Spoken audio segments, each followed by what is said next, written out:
I stood at the register of the local hardware store, handing the cashier a $20 bill to cover a rusted box of roofing nails the elderly woman ahead of me could not afford. She did not say thank you. Instead, she gripped my forearm with surprising, desperate strength. Her cloudy eyes locked onto mine. She whispered clearly to never sweep the sawdust in my workshop after my son-in-law leaves. I was confused, but I listened. The next morning, when I opened my shop door, my knees nearly gave out at what I saw. Before I continue this story, let me know where you are watching from in the comments below. Hit like and subscribe if you have ever had to stand up to family who underestimated your worth. My name is James, and at 66 years old, my hands carry the permanent calluses of 4 decades spent building custom cabinetry. I retired from commercial contracting 5 years ago, trading scaffolding for the quiet sanctuary of my backyard workshop in Oak Creek, Oregon. The interaction at the checkout counter left a cold knot forming in my stomach. The woman had already released my arm and walked out the sliding glass doors without another word, disappearing into the crowded parking lot. I did not know her name. I had never seen her in my neighborhood. Yet she knew about my workshop, and more disturbingly, she knew about Cameron. I navigated my heavy pickup truck through the suburban streets, the heater fighting against the crisp October morning chill. My daughter Rachel married Cameron 3 years ago. Rachel had always possessed an insatiable appetite for social status, a trait she developed entirely independent of my blue-collar upbringing. When she introduced Cameron to the family, I recognized the predatory ambition masking his polished demeanor. I had silently funded their lavish wedding and provided the massive down payment for their luxury condominium. I assumed my financial generosity would secure my daughter's happiness and establish a foundation of mutual respect. Instead, it positioned me as a perpetual resource to be drained. He ran a boutique property development firm that perpetually teetered on the edge of massive success or total collapse. He drove European luxury sedans and wore tailored suits to family barbecues. I pulled into my driveway. Cameron stood leaning against his pristine silver vehicle, checking a gold watch. He aggressively insisted on helping me organize my antique lathe tools, claiming he wanted to bond over manual labor. This was highly uncharacteristic. Cameron actively avoided dust grease or any environment that threatened his manicured appearance. I retrieved my keys from my pocket, observing the tense line of his jaw and the rapid tapping of his designer shoe against the concrete. I unlocked the heavy wooden doors of my backyard workshop. The familiar scent of aged cedar and linseed oil hit my lungs. The shop is my private domain, housing heavy machinery, precision instruments, and a utility sink. I installed myself 20 years ago. Cameron bypassed the tool racks entirely. He paced erratically around the main workbench. He deliberately kicked a fresh pile of sawdust under the heavy cast iron table supporting my vintage wood lathe. The movement was sharp, calculated to obscure something on the floor. He then pulled a thick stack of stapled documents from his inner coat pocket. He handed me the papers, identifying them as standard municipal property tax reassessment forms, requiring my immediate signature to prevent a supposed zoning penalty. He pressed a high-end ballpoint pen directly into my palm, tapping his finger against the signature line on the final page. I glanced at the densely printed legal jargon. The header did not display the municipal seal. I recognized the formatting of a commercial collateral agreement. The document buried a clause explicitly leveraging my entire estate against a high-interest corporate loan. I slid the entire stack of documents into the top drawer of my steel tool chest. I stated firmly that my accountant reviews all legal paperwork before I sign anything. Cameron's fake smile evaporated instantly. He demanded the papers back, claiming the filing deadline expired at noon. I closed the metal drawer and locked it, slipping the key into my heavy denim jacket. He glared at me, his face flushing red before abruptly turning on his heel. He stormed out of the workshop, got into his sedan, and reversed out of my driveway with squealing tires. I locked the deadbolt on the shop door behind him. The silence of the room amplified the warning echoing in my mind. I walked over to the corner and retrieved a heavy push broom. I approached the cast-iron lathe table. I swept away the fresh pile of cedar shavings Cameron had kicked. The concrete floor revealed fresh, deep gouges clustered around the main copper water line feeding my utility sink. The metal pipe casing showed severe tampering. Someone had used an industrial pipe wrench to force open the access panel. I knelt on the cold floor, shining my flashlight into the dark cavity beneath the plumbing. A sophisticated medical-grade intravenous drip pump was spliced directly into the copper pipe supplying my drinking water. The digital screen blinked steadily, injecting a clear liquid into the water supply every 60 minutes. I carefully peeled the label off the chemical pouch, hanging from a makeshift wire hook. It was a highly restricted, slow-acting neurosuppressant designed to induce severe cognitive decline and mimic aggressive dementia. Cameron was actively, systematically poisoning me. I photographed the entire setup from multiple angles using a secure, offline digital camera I kept in my desk. I severed the electronic pump and replaced the spliced copper section with a clean pipe from my spare inventory. I constructed a dummy rig using a bag of distilled water and reattached it to the pump to maintain the illusion of functionality. I packed the neurosuppressant pouch into an airtight evidence bag. I spent the next 4 hours routing microscopic motion-activated surveillance lenses into the workshop's exposed ceiling beams. I synced the encrypted video feed directly to an offshore server, and my mind processed the horrific reality with absolute clarity. The fraudulent paperwork Cameron tried to force me to sign was the motive. He needed me medically incapacitated or dead to execute a complete hostile takeover of my commercial real estate portfolio. He believed a carpenter lacked the intellect to detect a white-collar assassination plot. I locked the workshop and walked back toward the main house. I did not call the police. I did not call my daughter. I began drafting a comprehensive strategy to dismantle Cameron's entire existence, utilizing the exact same tools of deception he brought into my home. The battle for my survival and my legacy had officially begun. I kneel on the cold, concrete floor of the workshop. I run my calloused fingers over the fresh scratches gouged deeply into the foundation. The damage clusters directly beneath the antique cast-iron utility sink. I examine the thick wooden baseboard wrapping the plumbing island. The finishing nails holding the cedar trim in place are shiny and new. They completely clash with the oxidized hardware covering the rest of the shop. I walk over to my rolling steel tool chest. I retrieve a solid titanium flat pry bar. I wedge the angled metal edge firmly under the cedar trim. I apply a slow and calculated downward pressure. The wood yields with a sharp, resounding crack. I pull the panel away and set it carefully on the floor. I shine my heavy-duty flashlight directly into the dark, narrow cavity beneath the complex plumbing. The thick copper supply line feeding my drinking water is violently intercepted. A modern brass bypass valve routes the main water flow directly through a foreign electronic apparatus. It is a sophisticated medical-grade intravenous drip pump. The digital liquid crystal display pulses with a faint, steady green backlight. I track the clear silicone tubing running from the mechanical pump directly into a newly tapped valve on my clean water line. A heavy plastic medical pouch hangs from a jury-rigged wire bracket attached to a thick floor joist. I lean in much closer to read the dense pharmaceutical print stamped on the translucent bag. The label lists a highly restricted chemical compound.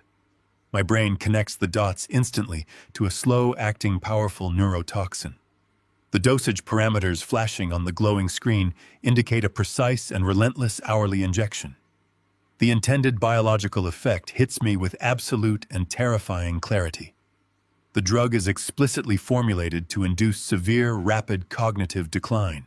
It chemically triggers aggressive memory loss and highly erratic behavior. The foreign substance perfectly mimics the exact physical and mental symptoms of rapid-onset terminal dementia.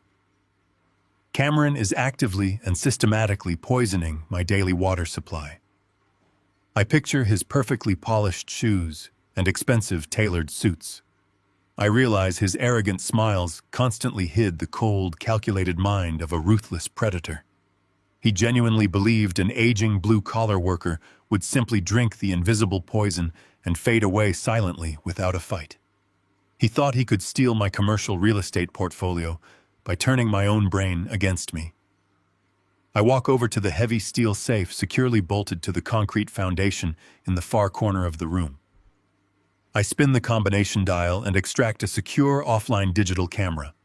I return to the exposed sink cavity to meticulously document the entire crime scene. I photograph the rigged setup from 12 different angles. I capture extreme macro shots of the serial numbers stamped directly into the casing of the medical pump. I document the specific pharmaceutical batch codes printed clearly on the chemical pouch. I take brightly lit pictures of the exact compression fittings Cameron used to manually execute the illegal plumbing splice. I return the digital camera to the secure safe to permanently preserve the uncompromised digital metadata for future aggressive legal proceedings. I walk quickly to my welding station and grab a heavy-duty pipe cutter. I retrieve a tin of soldering flux and a full propane blowtorch. I return to the open sink base and firmly shut off the main water valve at the wall. I sever the tainted copper section with smooth and deeply calculated circular cuts. I carefully remove the electronic pump and the lethal medical pouch from the hidden cavity. I seal the toxic evidence inside an airtight, heavy-duty polymer bag. I stash the sealed bag inside a climate-controlled lockbox, hidden securely beneath a false floorboard near my wooden desk. I cut a fresh length of virgin copper pipe from my main inventory rack. I fit the new clean pipe perfectly into the open gap. I ignite the blowtorch and sweat the new joints flawlessly. The pure, untainted water supply to the sink faucet is completely and safely restored. I step back and survey the empty, dark space. I know Cameron will inevitably return to check his handiwork. He will want to ensure his lethal financial investment is paying active dividends. I must maintain the absolute illusion of his success to keep him entirely unawares. I retrieve a gallon jug of standard distilled water from my emergency supply shelf. I funnel the harmless, pure liquid into an empty, heavy-duty plastic storage bag. I hang this completely safe decoy on the exact makeshift wire hook Cameron installed earlier today. I run the clear silicone tubing back toward the electronic pump casing. I route the exit tube to drain harmlessly into a hidden external runoff pipe bypassing my drinking water entirely. I reconnect the digital faceplate securely to its internal battery power source. The green screen illuminates and continues to pulse normally. Cameron will see a fully functioning system injecting clear liquid directly into the pipe. He will never know the actual poison is locked away safely. I spend the next 4 hours actively securing my entire territory against future hostile incursions. I open a locked storage cabinet containing advanced leftover commercial security equipment from high-end corporate contracting jobs. I unbox 4 microscopic motion-activated surveillance lenses. I climb a heavy aluminum stepladder to reach the exposed wooden ceiling beams stretching broadly across the workshop. I use a precision drill to carve millimeter-wide holes deep into the aged cedar joists. I seat the tiny camera lenses deeply into the solid wood. The camera angles provide total overlapping visual coverage of the sink cavity. They continuously monitor the main entrance and the heavy steel tool chests. I run hair-thin fiber optic cables along the natural dark grain of the wood. I completely camouflage the advanced wiring using a custom blended wood putty that dries invisibly. I link the multiple camera feeds to a localized encrypted transmitter. I hide this powerful broadcasting device inside the hollowed-out shell of an old broken air compressor tank sitting uselessly in the far corner. I sync the outbound data signal directly to a highly secure offshore server. I established this anonymous server years ago to aggressively protect proprietary commercial contracting bids from corporate espionage. The digital trap is now set perfectly. I sweep up the tiny remnants of wood shavings left over from my drilling. I pack my tools away exactly where they belong in the metal drawers. The workshop looks completely untouched and perfectly serene. I wash my hands in the utility sink using the clean and freshly restored water line. The cold water runs over my calloused skin, washing away the dust. The physical labor focuses my mind entirely on the upcoming war. My son-in-law believes he has completely outsmarted an old retired carpenter. He believes I am slowly losing my mind to his continuous chemical drip. I dry my hands on a rough cotton towel. I turn off the overhead fluorescent lights. I lock the heavy wooden doors of the workshop firmly behind me. I walk across the damp grass of the backyard toward the main house. The night air is incredibly cold and sharp against my face. I step onto the back porch and notice the kitchen light is already on. My daughter Rachel stands perfectly still at the counter, pouring a clear liquid from a small vial directly into my evening pot of coffee. I am not a helpless victim waiting to be slaughtered for commercial real estate. I am a master builder actively preparing to dismantle my enemy down to his very foundation. Morning frost coats the windshield of my heavy pickup truck in a thick layer of ice. I scrape the glass with deliberate strokes of a plastic blade, feeling the biting cold penetrate my heavy denim jacket. The engine roars to life, cutting through the quiet suburban streets of Oak Creek. I steer the vehicle out of the neighborhood, pointing the tires directly toward the downtown financial district. The heater blasts dry air across my knuckles. My mind operates with a chilling clarity. The neurosuppressant hidden beneath my workshop sink confirmed Cameron intended to erase my mind completely. The stack of documents secured in my passenger seat holds the financial motive for his attempted murder. I grip the leather steering wheel tightly, merging onto the bustling interstate. Every passing mile strips away the remaining illusions I held about my daughter's marriage. Cameron views me as a disposable asset, an expiring bank account, ready for immediate liquidation. I pull into the reserved parking lot of First Coastal Fidelity. The imposing marble facade of the financial institution reflects the pale morning sun. I turn off the ignition, secure the dangerous documents inside a leather portfolio, and step onto the pristine pavement. The cold concrete beneath my boots grounds me in the reality of the impending war. I lock the truck manually, refusing to rely on the electronic fob. The crisp air sharpens my senses as I approach the main entrance, mentally rehearsing the specific sequence of financial commands I am about to execute. The heavy glass doors slide open, welcoming me into the hushed, climate-controlled lobby. A long line of customers snakes along the velvet ropes toward the busy tellers. I ignore the queue completely. I stride straight across the polished terrazzo floor toward the frosted glass perimeter of the executive offices. A junior assistant steps into my path, holding up a clipboard to intercept my approach. I state my name with absolute authority and demand an immediate audience with the senior branch manager, a man named Nolan, who has managed my commercial contracting profits for 2 decades. The young assistant attempts to direct me toward a plush waiting area, citing appointment protocols. I brush past his outstretched arm and push open the heavy mahogany door to the executive suite without knocking. Nolan looks up from his dual monitors, his brow furrowing in genuine surprise. I do not offer a polite morning greeting. I drop the thick stack of Cameron's supposed property tax forms directly onto the center of his pristine glass desk. The sudden impact echoes sharply in the quiet room. I instruct him to read the fine print, immediately bypassing the cover page entirely. I stand over him, watching his professional demeanor crack under the weight of the undeniable evidence. I pull up a chair uninvited, maintaining steady eye contact as his finger traces the deceptive clauses hidden within the contract. Nolan adjusts his wire-rimmed glasses and pulls the stapled pages toward him. His eyes scan the dense legal jargon with practiced speed. I watch the color completely drain from his face as he reaches the 3rd page.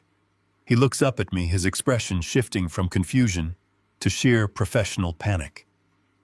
He confirms my worst suspicions in a hushed, urgent tone.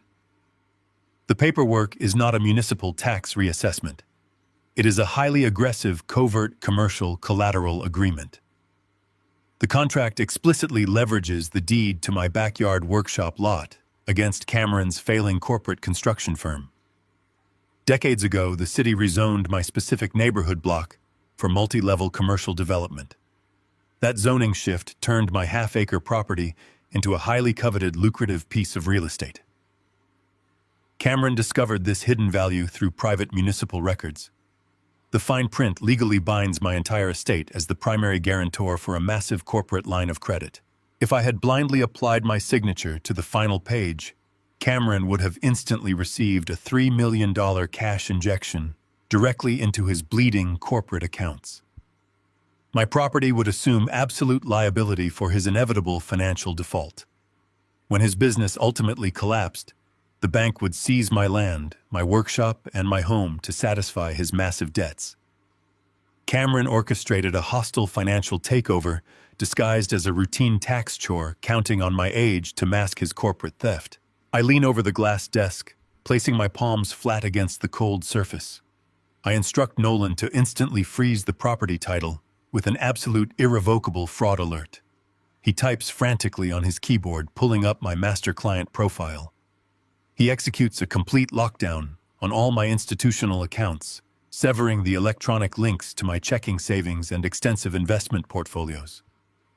I provide him with Cameron's social security number, instructing him to flag the digits across the entire regional banking network.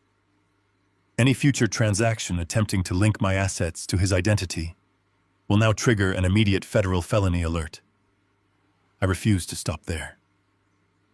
I order Nolan to open a ghost account under a newly established blind trust. I sign the rapid formation documents legally shielding my identity from public financial registries. I authorize the immediate transfer of my entire liquid retirement savings out of the local system and into this impenetrable new structure. The electronic funds vanish from the vulnerable local ledger, securely migrating to a fortified server immune to Cameron's predatory reach. Nolan stamps the final authorization seal, handing me a single encrypted access key. My wealth is now completely invisible and entirely inaccessible to my enemies. The fortress around my legacy is built, leaving no trailing threads for an ambitious son-in-law to exploit.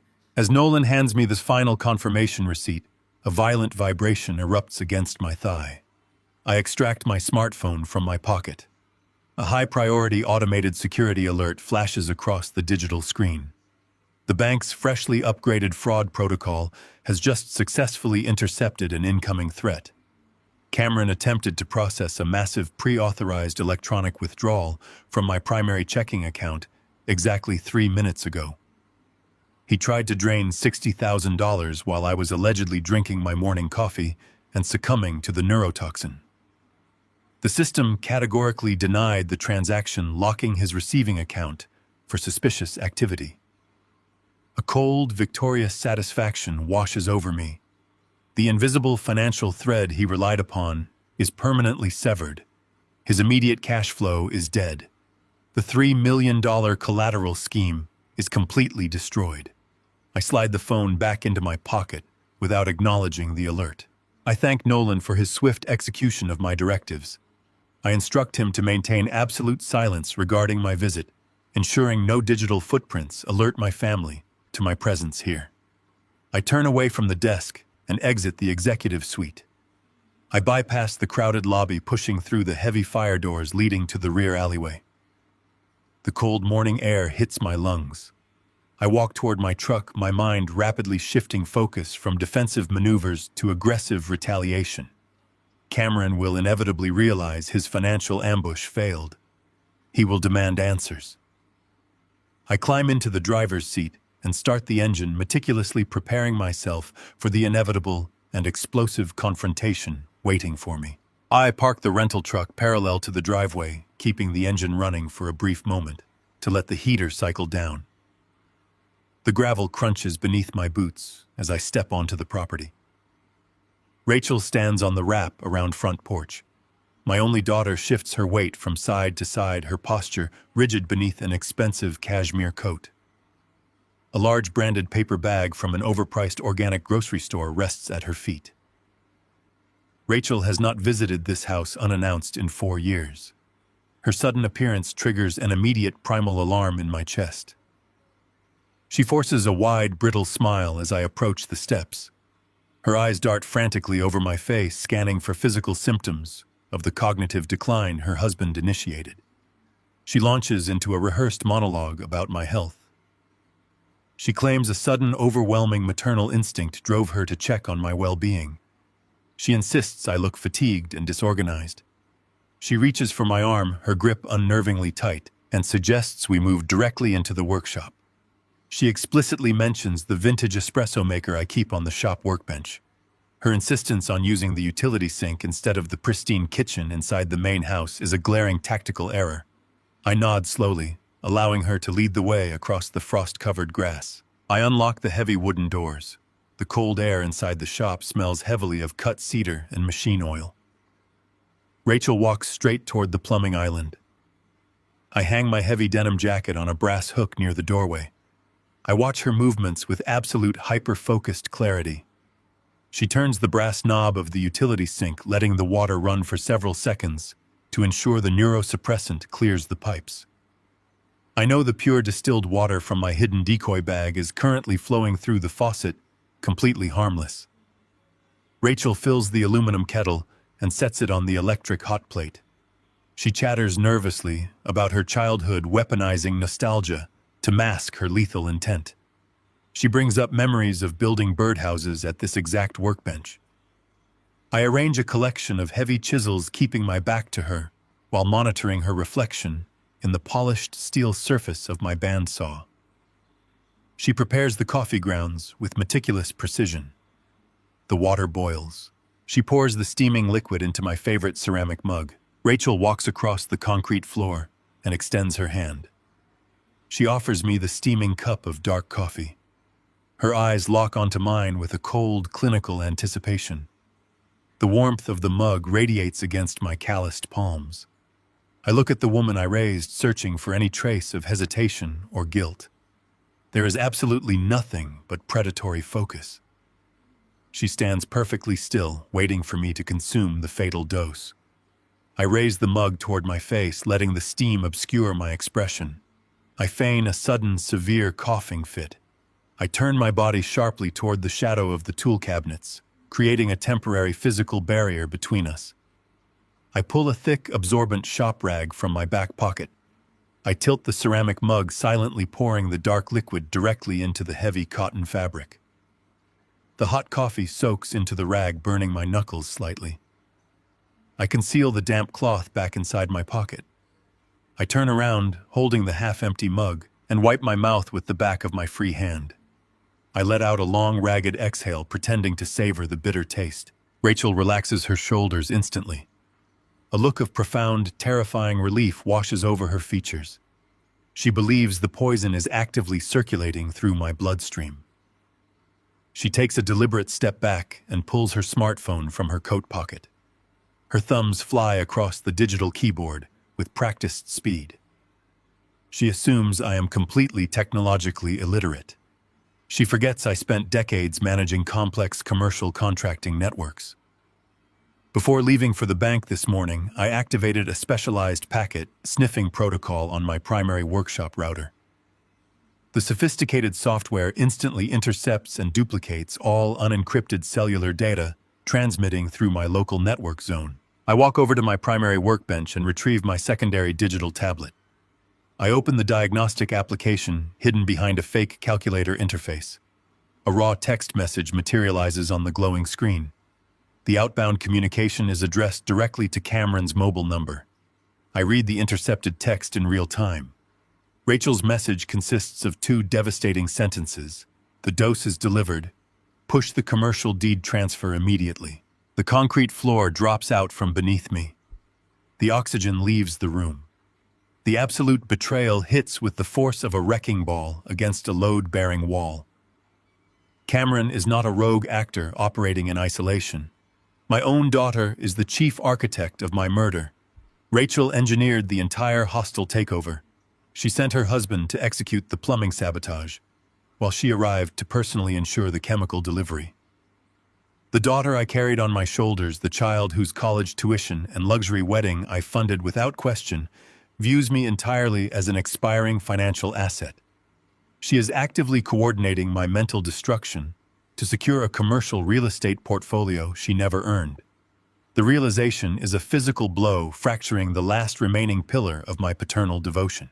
I set the partially empty ceramic mug down on the cast iron table of the lathe. I intentionally let my hands tremble. I slump my shoulders forward physically, manifesting the symptoms of severe rapid onset fatigue she expects to see.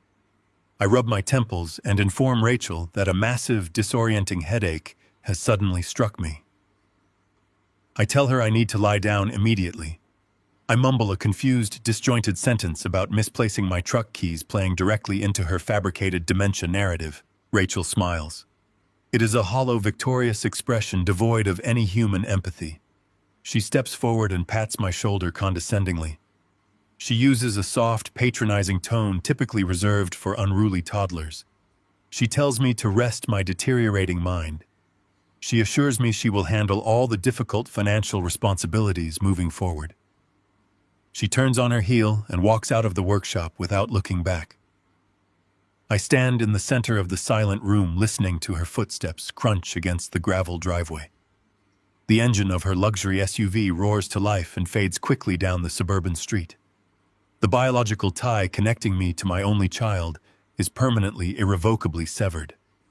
I extract the damp coffee-soaked rag from my pocket and drop it into the metal trash bin.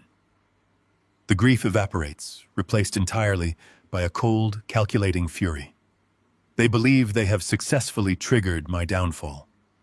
They have simply initiated their own absolute destruction. I wipe down the ceramic mug, eliminating her fingerprints. I lock the workshop doors, secure the perimeter cameras, and begin mapping out the exact legal and financial coordinates required to obliterate their entire existence. I sit at my desk, powering up the offshore server.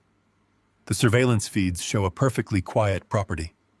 I pull out a fresh legal pad detailing the precise steps necessary to bankrupt Cameron's construction firm.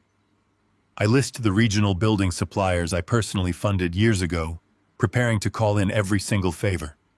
I will dismantle their lives brick by brick, utilizing the exact same ruthless precision they applied to my water supply. The sound of tires crushing gravel breaks the early morning silence. Rachel is at my front door again. She does not knock. She uses her spare key, stepping into the foyer with an aggressive proprietary stride. She holds a sleek leather folder and immediately announces, "I have an appointment."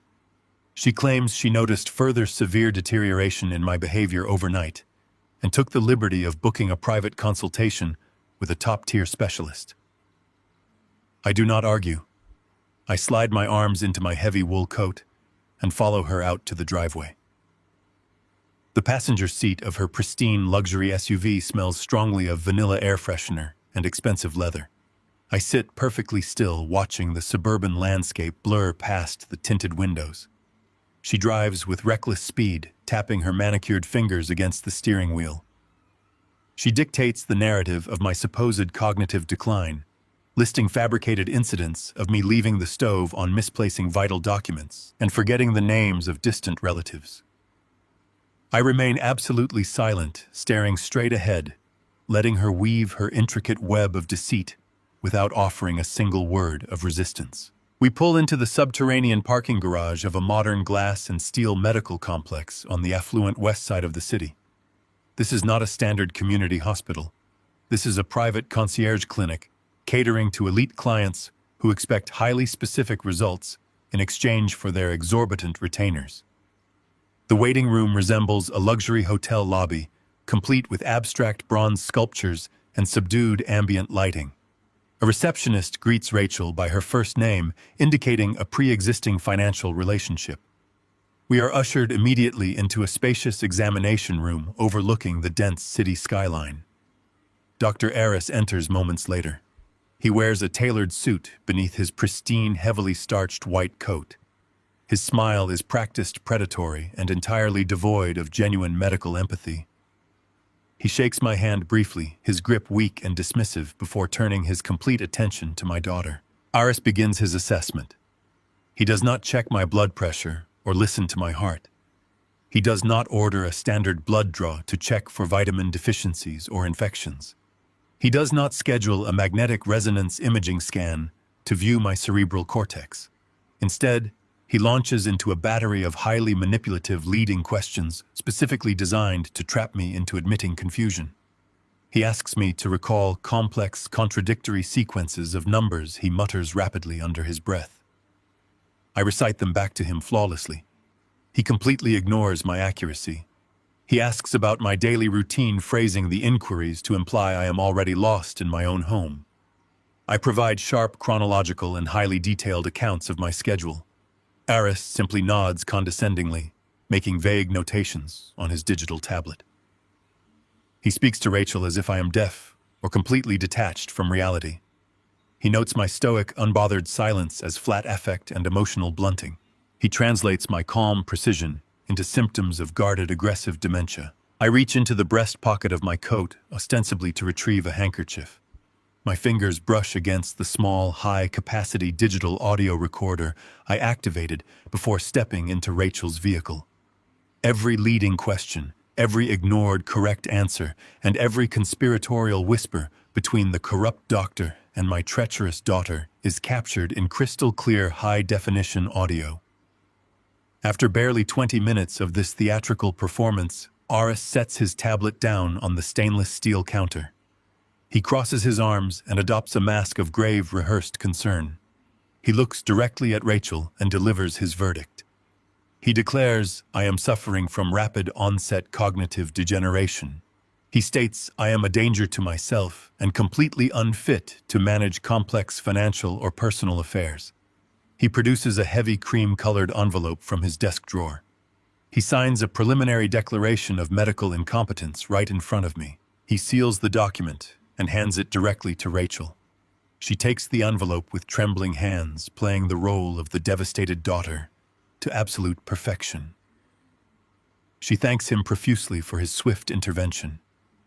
I stand up from the examination chair, button my coat, and walk out of the room without uttering a single syllable.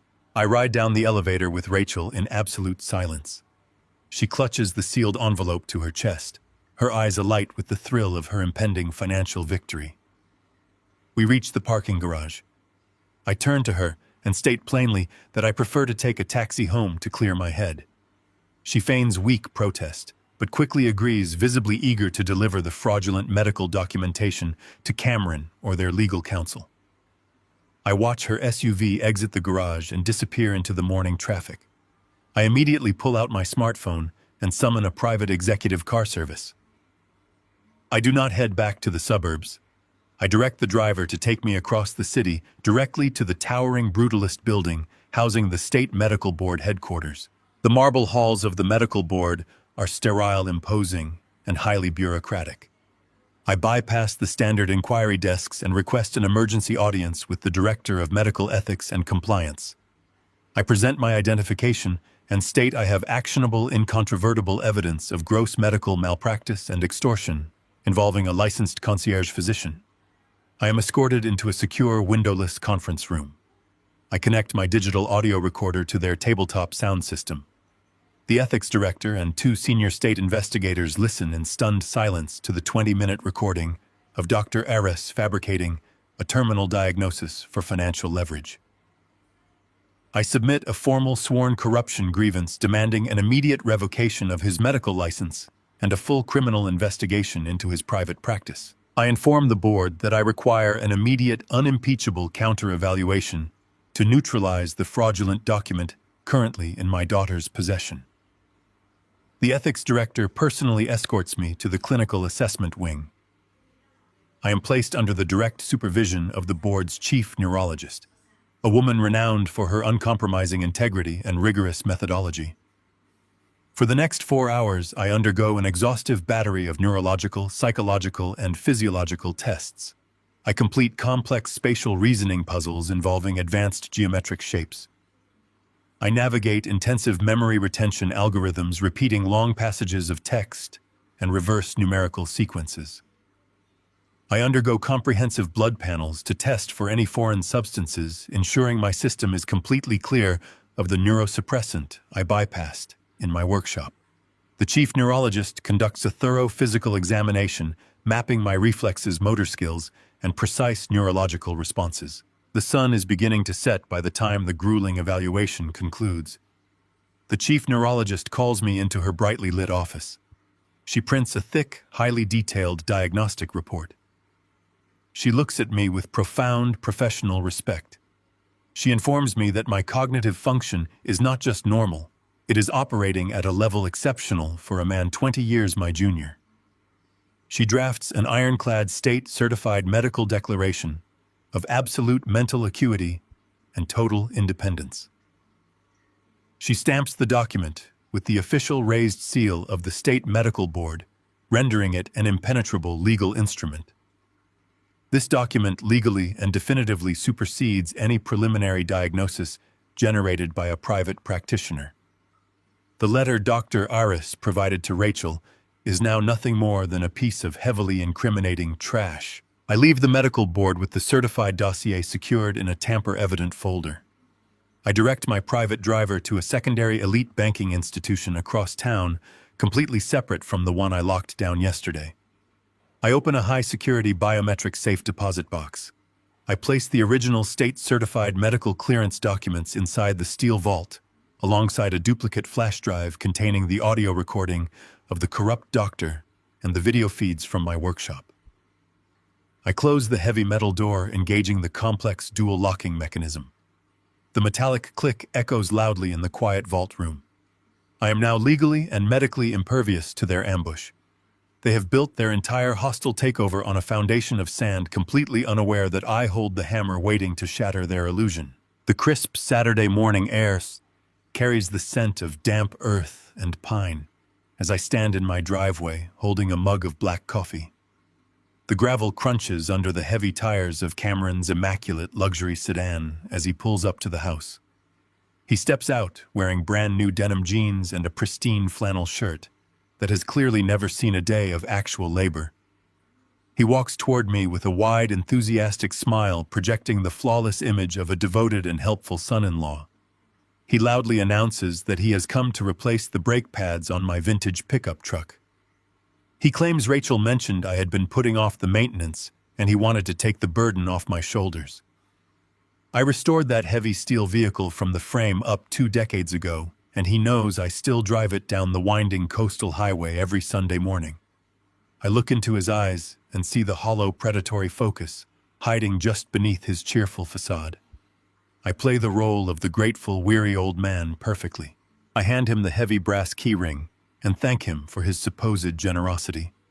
I tell him the replacement pads are sitting in a box on the main workbench inside the garage. I turn my back on him and walk slowly up the porch steps, letting my shoulders slump to maintain the illusion of my fabricated physical decline. I step inside the house and listen to the heavy garage door roll upward on its tracks. I walk directly down the hall and enter my private study, locking the solid oak door behind me. I sit down in my leather armchair and power up the secure encrypted monitor synced to the hidden surveillance network I installed days ago. The high-definition color feed flickers to life on the screen. I watch Cameron step into the garage and look around cautiously. The moment he believes he is entirely alone, his cheerful demeanor vanishes instantly. His face settles into a grim, determined mask. He walks past the workbench, completely ignoring the cardboard box containing the new ceramic brake pads.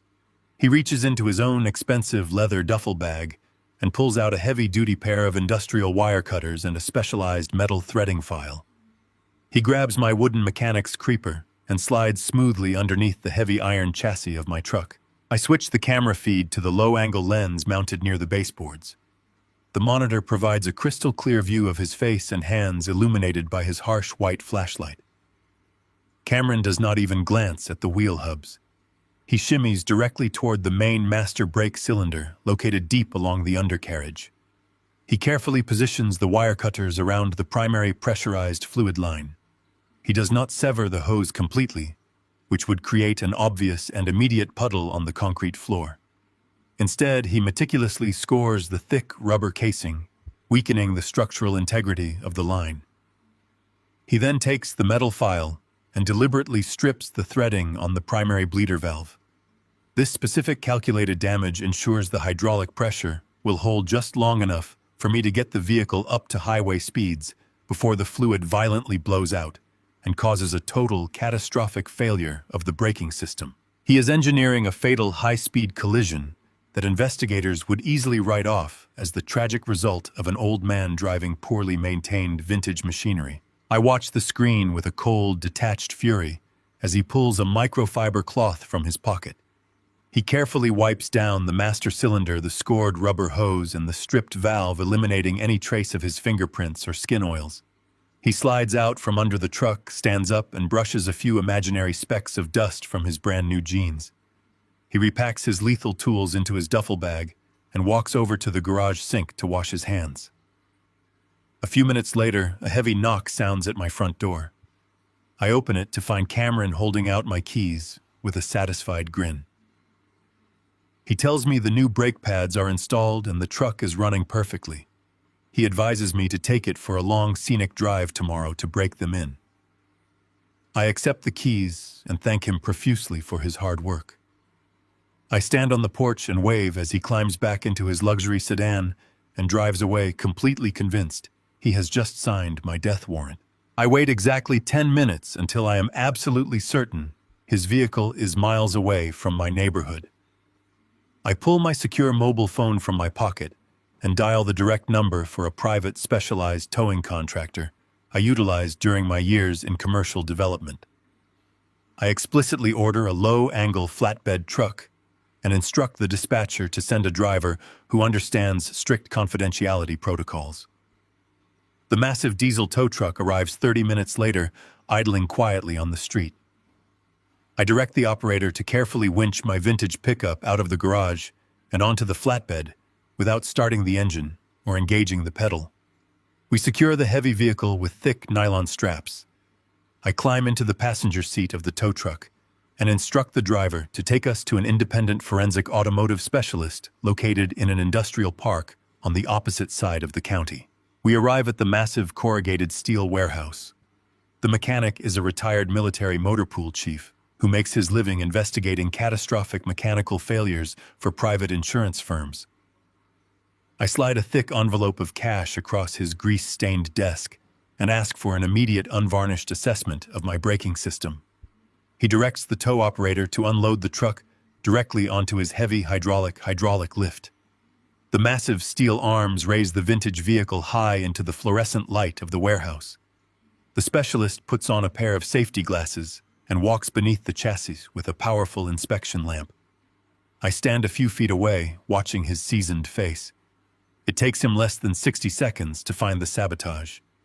He calls me over and points a gloved finger at the compromised rubber hose and the violently stripped threading on the bleeder valve. He states with absolute professional certainty that this damage is not the result of natural wear and tear or environmental decay. He explains the scoring on the line was made by a sharp, heavy blade, and the threading was intentionally destroyed to cause a delayed hydraulic blowout. He looks at me with grave concern and confirms that driving this vehicle at highway speeds would have resulted in an unstoppable and lethal crash. I ask him to document every single millimeter of the damage. He spends the next hour taking dozens of high-resolution macro photographs and logging detailed mechanical notes. He prints out a comprehensive technical report and drafts a formal sworn legal affidavit testifying to the deliberate and malicious tampering of a critical safety system. He signs the document and stamps it with his official forensic investigator seal. I place the devastating evidence into my leather portfolio, adding it to the growing mountain of proof against my son-in-law. I cannot return home with an empty driveway. Cameron and Rachel will undoubtedly drive past the estate to monitor my movements and confirm their trap is still set. I leave my sabotaged truck securely locked inside the forensic warehouse. I spend the next 2 hours calling every classic car rental agency and private collector in the surrounding tri-state area. I utilize my extensive network of retired contractors and finally locate an identical model of my vintage truck with the same dark blue paint and chrome trim. I pay an exorbitant premium to secure the vehicle immediately. I drive the rental truck back to my neighborhood as the afternoon shadows begin to lengthen. I pull into my property and park the decoy vehicle in the exact footprint where Cameron left my original truck. From the street, the illusion is absolutely perfect. I walk inside the house and lock the doors. I sit in my dark living room looking out the front window at the decoy truck resting peacefully on the gravel. My enemies believe I am a fragile, oblivious old man stepping blindly into their lethal snares. They have no idea I am meticulously building an ironclad, unassailable criminal case for attempted vehicular manslaughter. I am no longer just defending my assets. I am preparing to bury them under the full crushing weight of the federal justice system. The morning air holds a bitter chill as my aggressive litigation attorney Warren Cole and I step out of his sleek black town car. We stand before the imposing stone facade of the county courthouse. Warren adjusts his tailored suit jacket. His eyes gleam with the predatory focus of a veteran litigator who knows he holds the winning hand. We do not exchange a single word of reassurance because none is required. Our strategy is locked firmly in place. Inside those thick stone walls, my daughter Rachel and her husband Cameron are confidently expecting an entirely different outcome. They filed a reckless emergency petition for legal guardianship exactly 72 hours ago. They calculated their timing perfectly.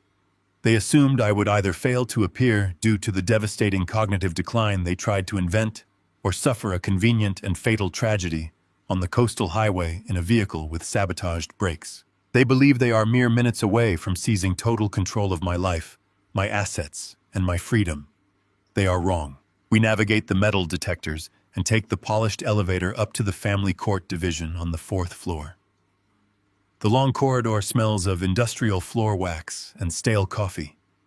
We pause just outside the heavy double doors of courtroom section B. Warren gives me a brief, sharp nod. I push the brass handles forward. The thick wooden doors swing open with a resounding thud that echoes across the high vaulted ceiling. The courtroom is mostly empty as it is reserved for private family matters. The tension inside the room is incredibly thick. Rachel and Cameron are seated at the petitioner table with their hired counsel. They lean back in their chairs. They wear the subdued conservative clothing of concerned relatives preparing to bear the tragic burden of an incapacitated parent. The loud sound of the doors draws their immediate attention. Rachel turns her head first. The color drains completely from her face. Her perfectly manicured hands drop heavily onto the wooden table. Cameron physically recoils. His spine snaps straight against the back of his chair. His jaw drops and his eyes widen in raw, unfiltered panic. They are staring at a ghost. I walk down the center aisle with a steady, commanding stride. I am wearing my best charcoal suit. I look perfectly healthy, exceptionally sharp, and completely composed. Warren walks right beside me. He places his thick leather briefcase onto the respondent table with a loud, deliberate slap. Judge Harrison enters the room from his private chambers. He is a stern magistrate with a fierce reputation for despising frivolous litigation. He takes his seat at the elevated bench and calls the docket number. He asks for the whereabouts of the respondent. Warren stands up immediately. His voice booms across the silent room. He announces my presence, emphasizing that I am entirely fit, present, and ready to face the court. The opposing counsel stammers. He is clearly thrown off balance by my sudden and healthy arrival. He attempts to recover his composure. He launches into a rehearsed speech about my rapidly deteriorating mental state. He argues the urgent necessity of a guardianship order based on the preliminary evaluation conducted by Dr. Aris. He speaks passionately of my supposed confusion and the grave danger I pose to myself and my estate. Warren waits patiently for the opposing lawyer to finish his fabricated narrative. He does not interrupt. He lets them dig their hole as deep as possible. When the lawyer finally sits down, Warren steps out from behind our table and approaches the bench. He does not offer a defensive argument. He launches a tactical legal strike. Warren pulls a pristine sealed document from his briefcase. He hands it directly to the bailiff, who passes it up to the judge. Warren announces loudly that it is a comprehensive state-certified neurological clearance report. He specifies that it was conducted by the chief neurologist of the state medical board less than 48 hours ago. He details the grueling 4-hour cognitive and physical evaluation I underwent. He states clearly for the official court record that my mental acuity is flawless and my independence is absolute. Rachel lets out a short, panicked gasp from her table. The judge breaks the wax seal and reads the official document. His eyes scan the state seal. His expression instantly shifts from neutral observation to cold, hard scrutiny. He looks down at Rachel and Cameron. His brow furrows with deep suspicion. He realizes the private medical letter they submitted is fundamentally flawed. But Warren is not finished. He reaches into his briefcase a second time. He pulls out a thick, securely bound folder. He announces that the respondents wish to submit urgent evidence regarding the immediate physical danger my client faced, orchestrated entirely by the petitioners. Warren hands over the forensic mechanic's sworn affidavit. He speaks with absolute clarity, detailing the clean, intentional severing of the master brake cylinder line on my vintage truck. The opposing counsel jumps up from his chair. He loudly objects to the introduction of criminal allegations in a civil family court hearing. Judge Harrison slams his wooden gavel down hard, silencing the lawyer instantly. The judge orders Warren to proceed with his evidence. Warren produces the final piece of the puzzle. He lays out 8 high-resolution time-stamped photographs across the polished wood of the bench. The images clearly show Cameron crawling under the chassis of my truck inside my own locked garage holding heavy industrial wire cutters. Warren points out the exact timeline. He correlates the photographs perfectly with the independent mechanic findings. The silence in the courtroom becomes absolute and suffocating. Judge Harrison stares intensely at the photographs. The veins in his neck become visibly prominent. He realizes he has been manipulated. He understands he was being used as a blunt instrument in a hostile and potentially lethal conspiracy. He looks at the initial letter of incompetence. He looks at the state-certified clearance. He looks at the undeniable photographs of the brake sabotage. His face hardens into a mask of absolute, terrifying fury. He turns his blazing glare directly onto Rachel and Cameron. Cameron is sweating profusely. His eyes dart desperately toward the exit doors. Rachel realizes their entire master plan has just imploded. Judge Harrison does not mince his words. His voice cuts through the stagnant air like a knife. He addresses the petitioners directly. He states he has never seen such a blatant, malicious abuse of the family court system in his entire judicial career. He strikes his gavel with massive force. He dismisses the emergency guardianship petition with extreme prejudice. This specific legal ruling ensures they can never file this fraudulent claim in this county again. He does not stop there. He immediately instructs the court clerk to draft a bench warrant for Dr. Aris. He orders an immediate notification to the state medical board to revoke the corrupt physician license pending a full-scale criminal fraud investigation. Rachel realizes the catastrophic gravity of their failure. She attempts to deploy her ultimate weapon. She lets out a loud theatrical sob. She weaponizes her tears for the court, claiming it is all a terrible misunderstanding. She cries out that she was only trying to protect her beloved father from his own declining mind. Judge Harrison points a trembling, authoritative finger down at her. He orders her to remain seated and remain completely silent. He warns her that one more word will result in a direct contempt charge and an immediate night in the county jail. Her fake tears dry up instantly. They are replaced by sheer, unadulterated terror. Warren packs his documents back into his leather briefcase. We stand up together in perfect unison. I turn and walk toward the heavy double doors at the back of the room. I pass directly by their defense table. I do not slow my pace. I do not turn my head. I do not offer my daughter or my son-in-law a single glance of recognition, pity, or anger. I leave them utterly trapped in the suffocating wreckage of their decimated legal strategy. They are now completely exposed to the devastating consequences of their own uncontrollable greed. The trap they built for me has snapped shut firmly around their own necks. Cameron is a drowning man. The dismissal in family court severed his final legitimate artery to my capital, leaving his hollow construction firm exposed to a legion of ruthless creditors. Desperation breeds a very specific type of reckless arrogance. He can no longer outsmart me in the daylight, using legal channels so he has chosen to destroy me in the dark.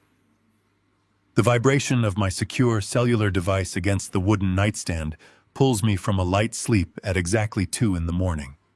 It is not a jarring ringtone, but a rhythmic silent pulse indicating a perimeter breach. I sit up immediately. The ambient temperature of the bedroom is cold, but my mind is absolute fire. I do not reach for the bedside lamp. I move through the shadowed hallway with the silent, practiced steps of a man who has anticipated this exact invasion. I enter my reinforced study and slide into the leather armchair. I awaken the dormant surveillance monitors. The high-definition screens bathe the dark room in a pale, clinical blue light. I tap the touchscreen, cycling through the external optical feeds until I locate the disturbance. The infrared camera mounted high on the eastern eave of the workshop captures a solitary figure slipping through the dense line of arborvitae bushes. It is Cameron. He is dressed entirely in matte black tactical clothing, his face partially obscured by a dark utility gaiter. He moves with a frantic, uncoordinated energy devoid of the slick, arrogant composure he carried in the courtroom. He is terrified. He clutches a heavy olive-green canvas duffel bag in his left hand and a long steel crowbar wrapped in a thick, moving blanket in his right. He approaches the secondary side window of my shop. This window is intentionally positioned in a blind spot from the street, a vulnerability I deliberately left unfortified to funnel any potential intruder into my primary kill zone. Cameron presses the blanketed crowbar against the reinforced glass pane. He leverages his body weight, snapping the lock mechanism and shattering the glass inward. The thick fabric muffles the sharp crash, reducing the sound to a dull, heavy crunch that barely registers over the autumn wind. He clears the jagged shards from the window frame with the metal bar and hoists himself up. His entry is clumsy. He drags the heavy duffel bag over the sill, tearing the fabric on a piece of residual glass, and spills into the dark interior of my sanctuary. I switch the monitor feed to the internal cameras. The night vision lens paints the workshop in stark, ghostly shades of white and green. Cameron switches on a small tactical flashlight. He sweeps the narrow beam across my pristine tool benches, the vintage lathe, and the heavily scarred concrete floor where his neurotoxin pump once resided. He moves purposefully toward the rear wall, heading directly for the massive floor-to-ceiling steel tool cabinets. I watch his chest heave with panicked breaths as he unzips the heavy canvas duffel. The contents of the bag reveal the absolute depths of his depravity. He pulls out several dense rectangular bricks wrapped tightly in layers of clear plastic and brown packing tape. Illegal narcotics. Commercial quantities designed to trigger maximum mandatory sentencing guidelines. He shoves the heavy bricks into the deep shadowed cavity directly behind my primary rolling tool chest. He reaches back into the bag and extracts 3 distinct heavy metallic shapes. Unregistered, defaced firearms. He wedges the cold steel weapons into the gap beside the narcotics, arranging them to look like a deliberately concealed criminal cache. The sheer malice of his strategy becomes crystal clear. He knows he can no longer seize my estate by having me declared mentally incompetent. The state medical board shattered that avenue. So he has pivoted to the absolute destruction of my character and freedom through the criminal justice system. His plan is ruthlessly simple. Plant the illicit contraband retreat into the night and place an anonymous, untraceable call to the federal authorities at dawn. The police would raid my property. The discovery of the drugs and illegal weapons would trigger an immediate arrest. The ensuing legal nightmare would automatically initiate a civil asset forfeiture. The government would seize my land, my home, and my commercial workshop lot, regardless of my mental capacity or pending trial outcomes. With the property tied up in federal litigation and my assets frozen under criminal suspicion, his shadow creditors might back off. Or he could attempt to buy the seized lot at a fraction of its value through a proxy shell company. It is a brilliant, vicious maneuver born of total desperation. But Cameron fundamentally misunderstands the arena he has chosen to enter. He believes he is executing a covert infiltration. He does not realize he has willingly climbed into a high-security vault, designed specifically to entomb him. I open the master control application on my tablet. My thumb hovers over the red digital execution icon. I allow him to finish emptying the duffel bag. I wait until he pushes the empty canvas sack deep into the corner, ensuring the physical evidence of his crime is entirely disconnected from his person. He stands up, wipes his gloved hands on his dark pants, and turns his flashlight beam back toward the shattered window. He takes one step toward his exit. I press the red icon. The response is instantaneous and absolute. Thick, motorized steel security shutters deploy from the concealed recesses above every single window and door in the workshop. The heavy metal curtains slam down against the concrete foundation with a simultaneous bone-rattling crash that shakes the ground. The sudden impact seals the building completely, transforming the wooden structure into an impenetrable steel box. Cameron freezes. His flashlight beam jerks wildly across the descending metal barriers. He sprints toward the main door, slamming his shoulder against the corrugated steel. It does not yield a single millimeter. Before he can process the physical lockdown, I activate the secondary deterrent. A high-decibel multi-directional alarm system detonates inside the workshop. The sound is not designed to alert the neighborhood. It is engineered to physically incapacitate the intruder. The piercing, oscillating siren bounces off the steel shutters and concrete floor, creating an agonizing acoustic resonance chamber. Cameron instantly drops the flashlight. The heavy aluminum cylinder clatters across the floor, spinning into the shadows. He claps his gloved hands over his ears, his knees buckling under the sheer volume of the sonic assault. I tap the tablet screen again, permanently disabling the internal electronic keypad near the main exit. There is no override code. There is no manual release lever. He is entombed. I sit back in the deep leather cushions of my armchair. The study is perfectly quiet, insulated from the violent chaos unfolding 100 yards away. I pour myself a glass of room temperature water from the crystal pitcher on my desk. I take a slow, deliberate sip, my eyes fixed securely on the glowing monitor. The infrared camera displays Cameron's total psychological collapse. He abandons his ears, scrambling across the floor in the dark. He finds the heavy steel crowbar he brought to break the window. He swings the heavy iron tool wildly against the metal security shutters. The blows bounce off the reinforced steel, the vibrations violently jarring his shoulders. He screams, his jaw unhinged in absolute terror, but the deafening siren swallows his voice completely. He thrashes against the unbreakable barriers like a trapped feral animal. He kicks the solid doors. He claws at the smooth metal panels. He realizes the horrifying truth. He is locked inside a cage with commercial quantities of narcotics and illegal weapons that he personally transported across state lines. The trap he meticulously constructed to destroy my life has become his own permanent prison. Cameron's physical exhaustion begins to mirror his psychological break. The crowbar slips from his trembling fingers, rolling across the concrete to rest against the heavy cast iron leg of the vintage lathe. He pulls the dark utility gaiter down from his face, gasping for oxygen in the confined, dusty air of the sealed shop. The infrared feed captures the rapid, erratic rising and falling of his chest. He begins to crawl, a pathetic, broken figure dragging himself toward the center of the room. He looks up at the ceiling, his eyes scanning the dark wooden joists. He is finally looking for the cameras he should have anticipated. He knows I am watching. He knows the old carpenter he plotted to poison and swindle has completely outmaneuvered him at every conceivable tactical juncture. The absolute silence of my study contrasts beautifully with the visual violence on the screen. The financial syndicate backing his failing construction firm will not care that he is locked in a cage. They will only care that he failed to secure the real estate collateral he promised them. By sunrise, his corporate accounts will be frozen. His luxury vehicles will be targeted for repossession, and his personal freedom will be entirely in the hands of the criminal justice system. He attempted to use the law as a weapon to strip away my legacy. I am simply allowing the full crushing weight of that same legal system to fall directly onto his shoulders. I lean forward, resting my elbows on the polished mahogany desk. I zoom the camera feed in on his face. The arrogance that defined his entire existence has been completely eradicated.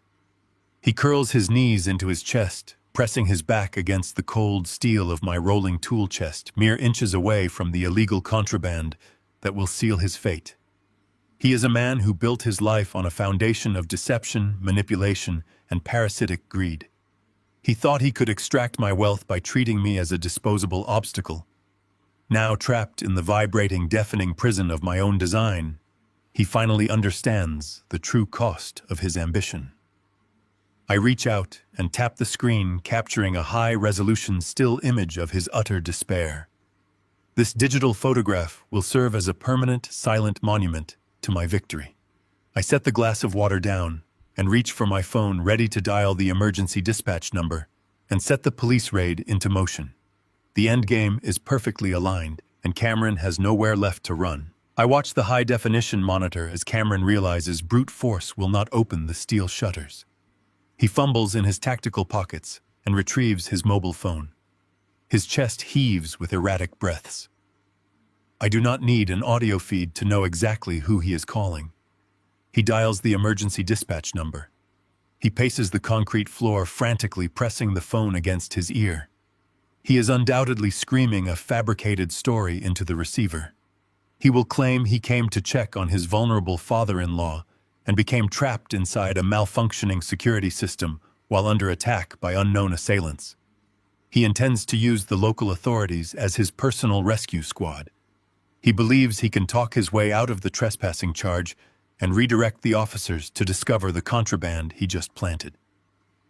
I step away from the desk and walk to the front window of my study.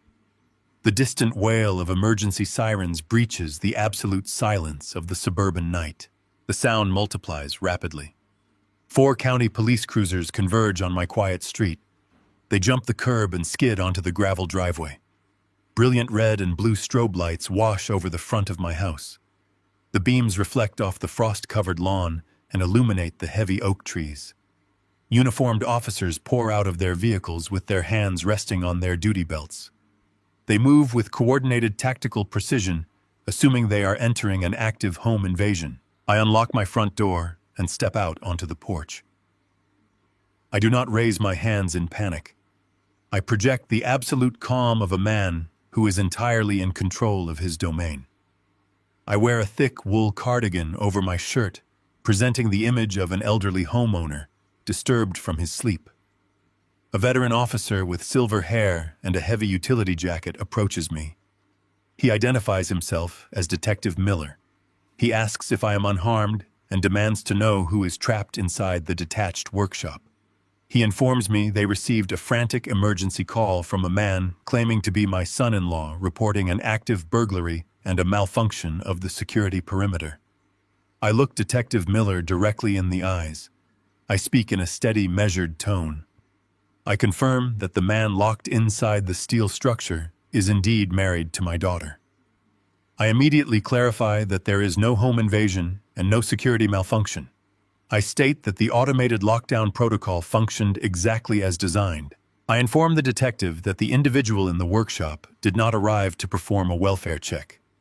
I explain that he executed a targeted malicious infiltration of my property. I raise the secure digital tablet I brought from my study. I hand the heavy tablet to Detective Miller. The screen is preloaded with the intercepted infrared security footage. The playback begins automatically. Miller squints against the harsh glare of the screen. He watches the high-definition video of Cameron approaching the side window. He sees the heavy crowbar wrapped in a moving blanket. He watches the glass shatter and the frame buckle under the forced entry. The detective gestures for 2 other officers to join him. They gather around the glowing monitor. The video transitions to the interior night vision camera. They watch Cameron haul the heavy olive green duffel bag through the broken window. They see him pull out the tightly wrapped bricks of illegal narcotics. They watch him meticulously stuff the drugs and the defaced, unregistered firearms deep into the cavity behind my rolling tool cabinets. The officers exchange a sharp, unified look of professional realization. The narrative of the innocent son-in-law instantly disintegrates. They are no longer dealing with a trapped victim. They are staring at a desperate felon caught executing an elaborate frame-up. Detective Miller hands the tablet back to me with a grim nod. He issues a series of rapid, sharp commands to his tactical team. They surround the workshop.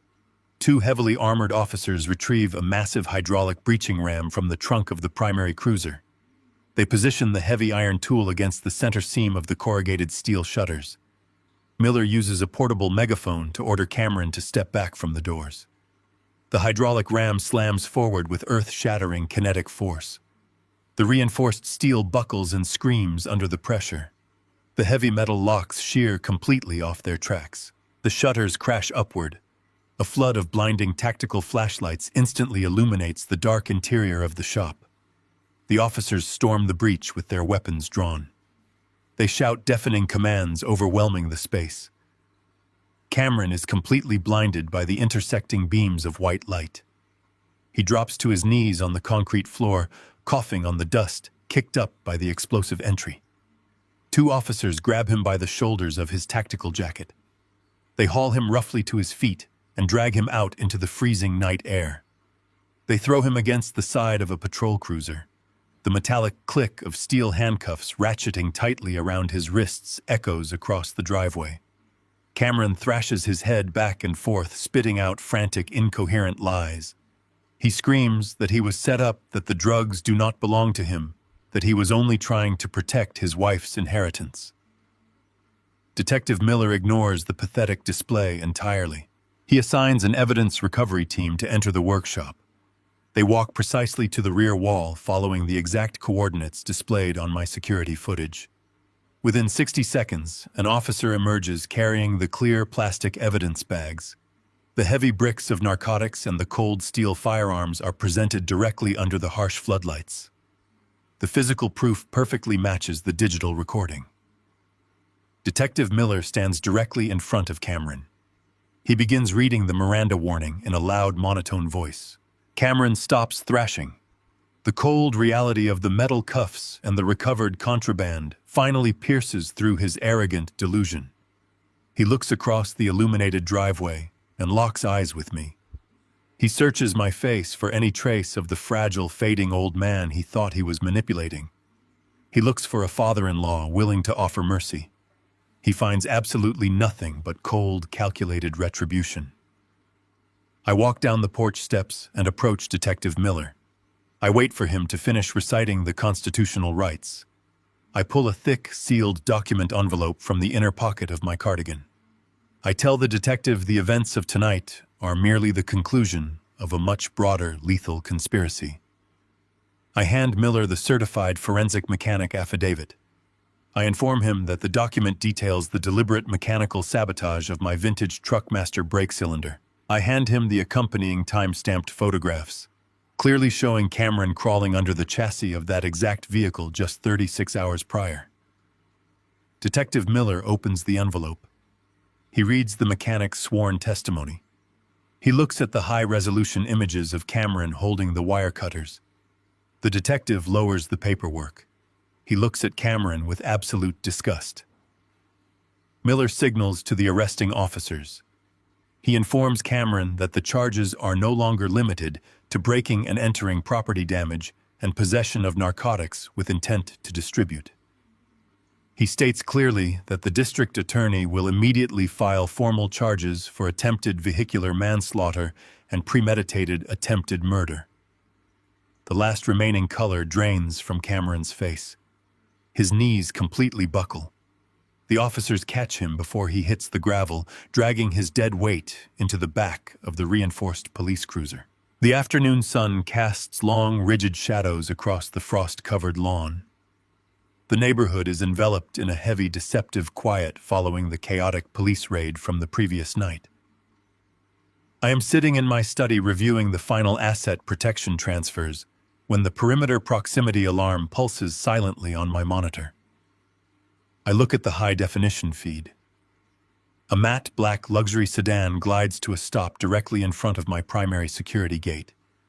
The vehicle lacks front license plates. The engine idles with a low, heavy rumble that vibrates through the thick glass of my windows. Two men step out onto the pavement. They do not look like common street criminals or desperate addicts. They wear impeccably tailored charcoal suits and expensive dark overcoats. One of them carries a thick, reinforced leather briefcase. They move with the synchronized predatory grace of corporate enforcers operating on behalf of a shadow financial syndicate. I know exactly why they are here. Cameron was drowning in debt, and these are the sharks he summoned. I do not reach for a weapon or dial the local authorities. I pick up a thick, heavy legal binder resting on the edge of my mahogany desk. I walk out of the front door and move down the long gravel driveway. The autumn air is biting. I stop right behind the heavy wrought iron bars of the main gate. I do not press the electronic release button. I stand with my spine perfectly straight and look directly into the eyes of the lead enforcer. He is a tall man with a flat, unreadable expression and cold, calculating eyes. He introduces himself using a generic fabricated name. His voice is smooth-polished and entirely devoid of human warmth. He speaks with the quiet, terrifying authority of a man who makes permanent problems disappear for wealthy clients. He informs me that he represents a private investment consortium operating outside the parameters of traditional federal banking regulations. He states his business with absolute clinical detachment. He tells me that my son-in-law approached his employers 3 weeks ago seeking a massive off-the-books capital injection to save his failing commercial construction firm. The enforcer explains that Cameron secured this illicit loan by leveraging the deed to my commercial workshop property.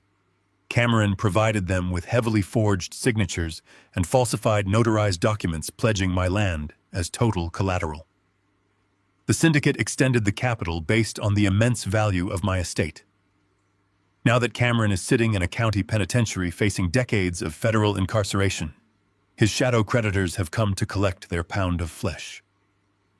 The lead enforcer rests his leather briefcase against the iron gate. He demands the physical original deed to my property, or an immediate wire transfer, covering the entire outstanding principal plus exorbitant predatory interest. He speaks in a calm, measured tone, but the implicit threat of absolute violence hangs heavy in the frigid air. I do not flinch. I do not display a single ounce of fear or intimidation. I look at the two dangerous men standing on my sidewalk, and I feel a profound sense of tactical superiority. I slide the thick legal binder through the narrow gap between the iron bars. I instruct the lead enforcer to open it and review the first tab. He takes the binder with a hint of confusion. He opens the cover. He looks down at a stack of pristine state-certified legal filings. I explain the contents of the documents with cold, mechanical precision. I detail how my elite litigation attorney permanently froze the title to my workshop and the surrounding acreage months ago. I point to the raised notary seals proving the entire estate was irrevocably transferred into a blind, impenetrable legal trust long before Cameron ever approached their syndicate. I state firmly that the collateral documents Cameron provided them are utterly worthless forgeries. I inform them that my property is legally shielded from any lien seizures or underworld collections. The second man steps closer. He peers over the shoulder of the lead enforcer. They both scrutinize the complex legal language and the unimpeachable state stamps. I instruct them to turn to the second tab in the binder. I watch their eyes scan the pages. I provided them with a comprehensive forensic accounting of Cameron's actual financial reality. The documents expose his hidden offshore debts, his hollow shell companies, and his complete irreversible insolvency. I lay out the exact blueprint of his deception. I speak with a low, commanding resonance. I tell these dangerous men that Cameron conned their sophisticated syndicate with the exact same reckless arrogance he used when he attempted to steal my legacy. I clarify that my assets are untouchable. I state that their financial dispute rests entirely with the desperate inmate currently locked inside a maximum security cell. The enforcers fall completely silent. The realization of Cameron's profound betrayal washes over them. The lead man closes the heavy binder with a sharp, definitive snap. His flat, neutral expression hardens into a mask of absolute predatory rage. They realize they have been manipulated and humiliated by a pathetic amateur. I do not let the silence linger. I redirect their violent focus precisely where it belongs. I inform the men that Rachel and Cameron possess a hidden safety deposit box across state lines.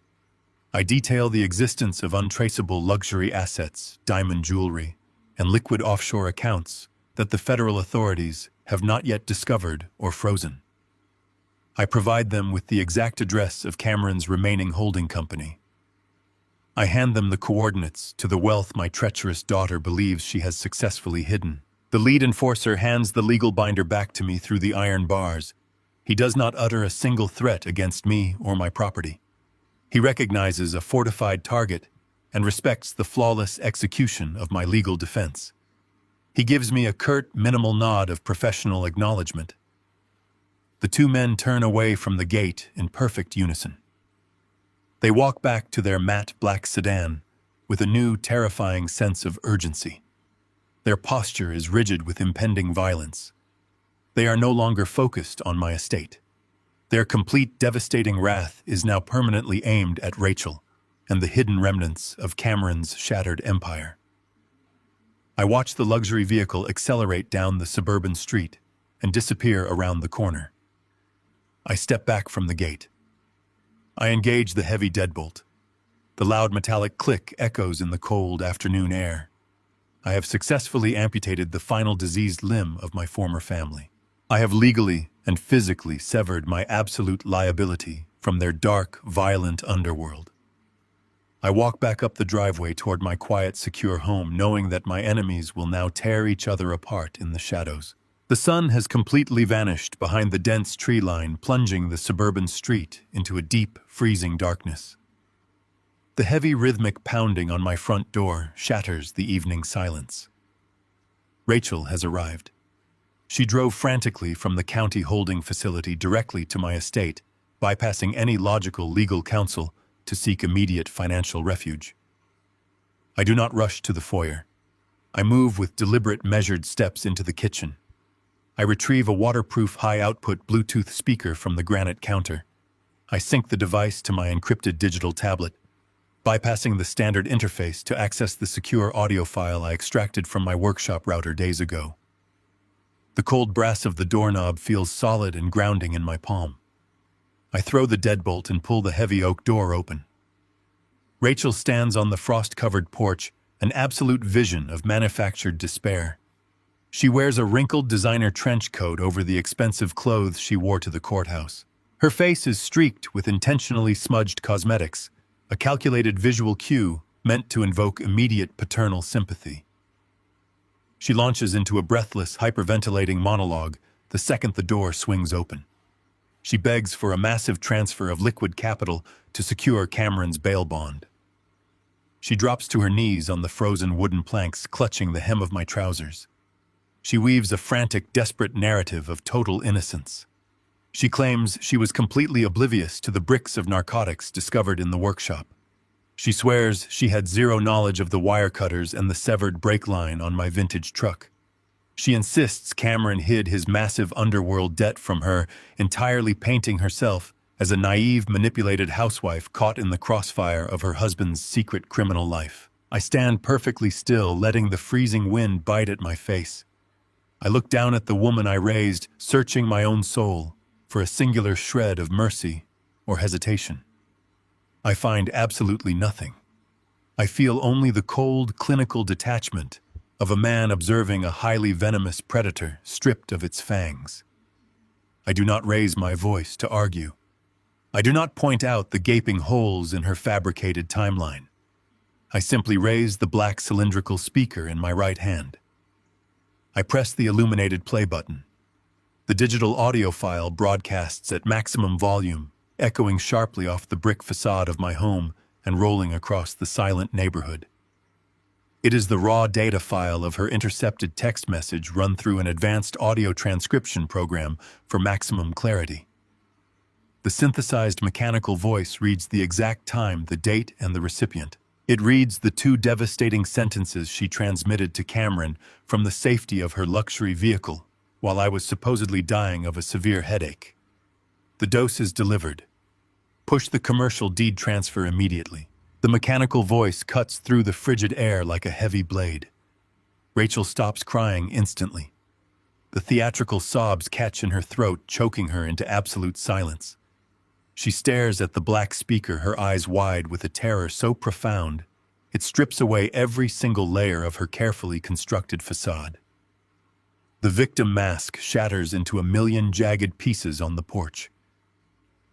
She realizes I have known about her direct involvement in the chemical poisoning from the very beginning. She realizes every interaction, every blank stare, every accommodating nod I offered over the past several days was a calculated tactical maneuver designed to orchestrate her absolute downfall. She scrambles backward, her designer heels scraping harshly against the wood. She tries to formulate a defense, a lie, a frantic excuse to explain away the digital evidence, but her mind completely short-circuits. She is staring directly at the architect of her total destruction, and she knows she has zero leverage remaining. I reach into the inner pocket of my coat. I retrieve a crisp, thick legal document folded neatly inside a heavy manila envelope. I drop the envelope directly onto the frost-covered porch at her feet. I inform her, my voice low and devoid of any emotion, that she is looking at a court-ordered expedited eviction notice. She stares at the envelope in absolute confusion. She stammers that she owns her luxury downtown condominium. She claims the deed is registered in her name. I correct her profound financial ignorance with surgical precision. I explain that the condominium was purchased through a subsidiary holding trust entirely controlled by my primary estate.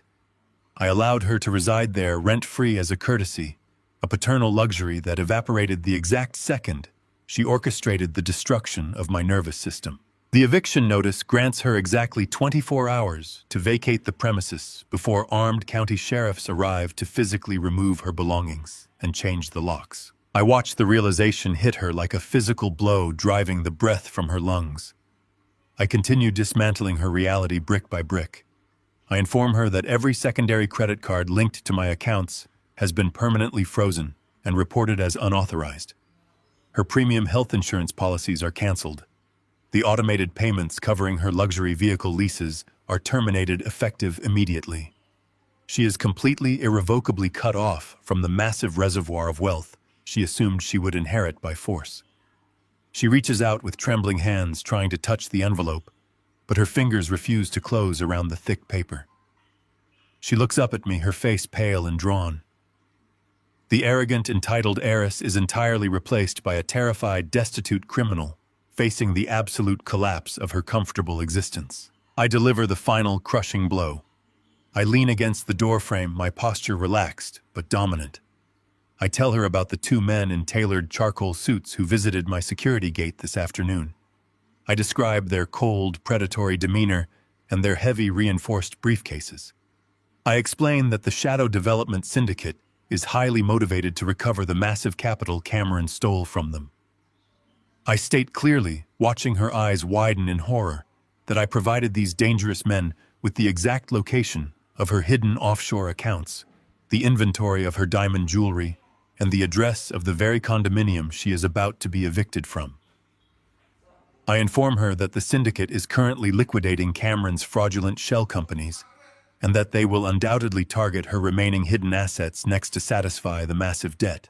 Rachel gasps, clutching her chest, as if the air itself has turned to poison.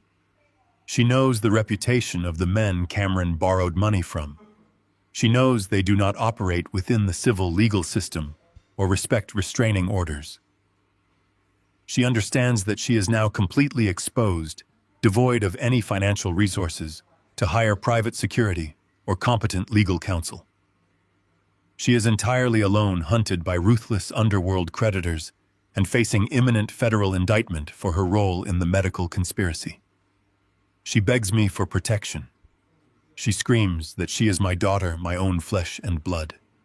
She pleads for me to open the door to let her inside the impenetrable fortress I have built around myself, promising she will do anything to make it right.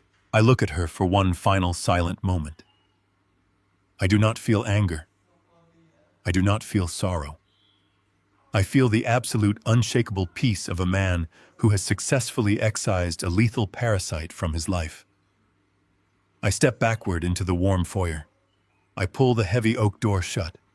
The solid thud of the wood meeting the frame is deafeningly final. I turn the heavy brass deadbolt, the loud metallic click echoing in the quiet entryway.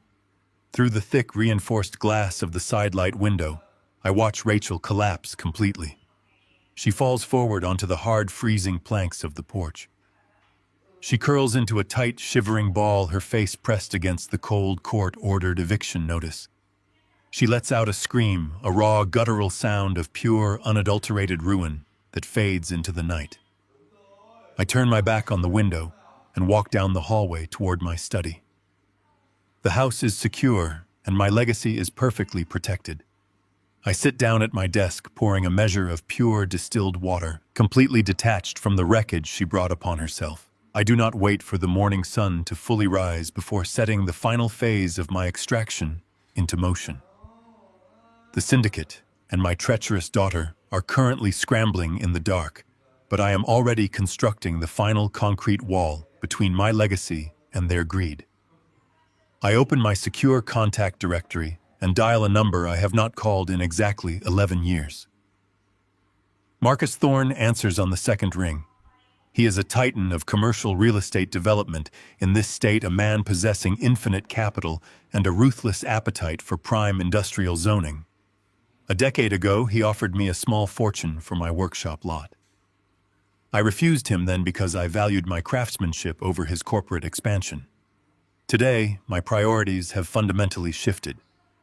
I inform Marcus that the property is finally available for immediate acquisition. I bypass standard pleasantries and dictate my terms. I demand exactly triple the current inflated market valuation. I require a cash transaction, a waiver of all standard inspection contingencies, and a binding closure within 24 hours. Marcus is a predator who recognizes a rare opportunity. He agrees instantly, dispatching his elite legal team to my residence before I even finish my morning coffee. 4 corporate attorneys arrive at my kitchen table carrying thick leather briefcases and expedited commercial transfer documents. We execute the sale with brutal surgical efficiency. I sign my name across the dotted lines, permanently relinquishing ownership of the land where Cameron attempted to orchestrate my demise. Marcus Thorne does not operate in the shadows. He is a man who builds empires and demands public recognition for his conquests. By noon, his public relations firm issues a massive press release across the regional financial networks. They proudly announce the multi-million-dollar acquisition of my prime commercial acreage, detailing their plans for a sprawling new technology complex. This highly publicized, perfectly legitimate transaction serves a dual, devastating purpose. First, it completely obliterates any remaining fraudulent claims the Shadow Syndicate might attempt to enforce using Cameron's forged collateral documents. The syndicate operates through intimidation, but they cannot publicly challenge a billion-dollar development corporation with a legitimate state-certified title. Second, the public sale instantly vaporizes the massive inheritance Rachel spent the last 3 years meticulously calculating. The physical asset she intended to harvest is gone forever, replaced by corporate bulldozers. The immense capital generated from the sale hits my primary secure account at exactly 2 in the afternoon. It is a staggering 8-figure sum, a lifetime of equity condensed into a glowing digital readout on my secure monitor. I do not leave this wealth sitting in a domestic institution where Rachel's desperate unfunded legal counsel might attempt to freeze it through frivolous civil litigation. I activate a prearranged secure video conference with a neutral third-party fiduciary operating out of a sovereign financial jurisdiction in Geneva. We execute a complex, instantaneous sequence of international wire transfers. I move the entire 8-figure fortune into a blind, irrevocable offshore trust. I structure the entity to ensure I maintain absolute untethered access to the capital while rendering the funds completely invisible and untouchable to any United States court order. I name myself as the sole beneficiary during my lifetime. I stipulate that upon my eventual natural death, the remaining balance will be distributed anonymously to a selection of international medical research foundations. Rachel will never see a single cent. The financial pipeline she relied upon to fund her luxury lifestyle is permanently, irrevocably capped. With my capital perfectly secured, I turn my attention to the physical remnants of my fabricated family life. The sprawling suburban house is filled with 40 years of accumulated possessions, antique furniture, expensive art, and thousands of items Rachel expected to liquidate at her leisure. I refuse to leave a single spoon for her to scavenge. I contact a prominent regional charity specifically dedicated to providing emergency housing and legal support for elderly victims of domestic and financial abuse. I inform the director that I am donating the entire contents of my estate to their organization. I stipulate that the extraction must begin immediately. Less than 3 hours later, a fleet of 5 massive moving trucks pulls into my circular driveway. A highly coordinated team of 30 professional movers swarms the property. I stand in the foyer directing the operation with cold, logistical precision. They wrap the antique mahogany dining table where Rachel and Cameron sat, plotting my demise. They dismantle the imported leather sofas, the custom bedroom suites, and the massive crystal chandeliers. They box up the expensive silverware, the designer wardrobes, and the extensive library of rare books. Every object carrying a shred of monetary value is systematically carried out the front door and loaded onto the heavy trucks. I do not allow the movers to rest. I pay them triple their standard hourly rate to continue the extraction through the night. The operation is a relentless, synchronized stripping of my entire history. They remove the heavy Persian rugs, exposing the bare hardwood floors underneath.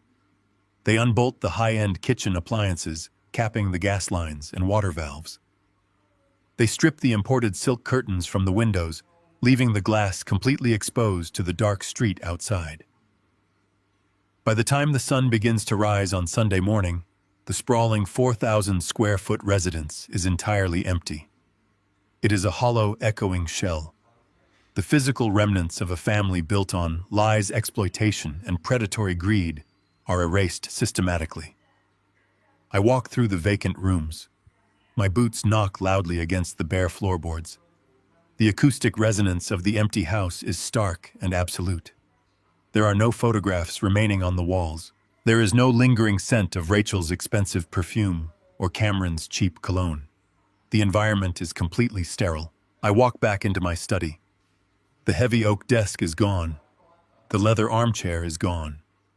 The only item remaining is my secure digital tablet resting on the floor next to a single locked titanium briefcase containing my passport and travel documents. I pick up the tablet and perform a final diagnostic sweep of the perimeter security system. The cameras show the empty driveway and the quiet street.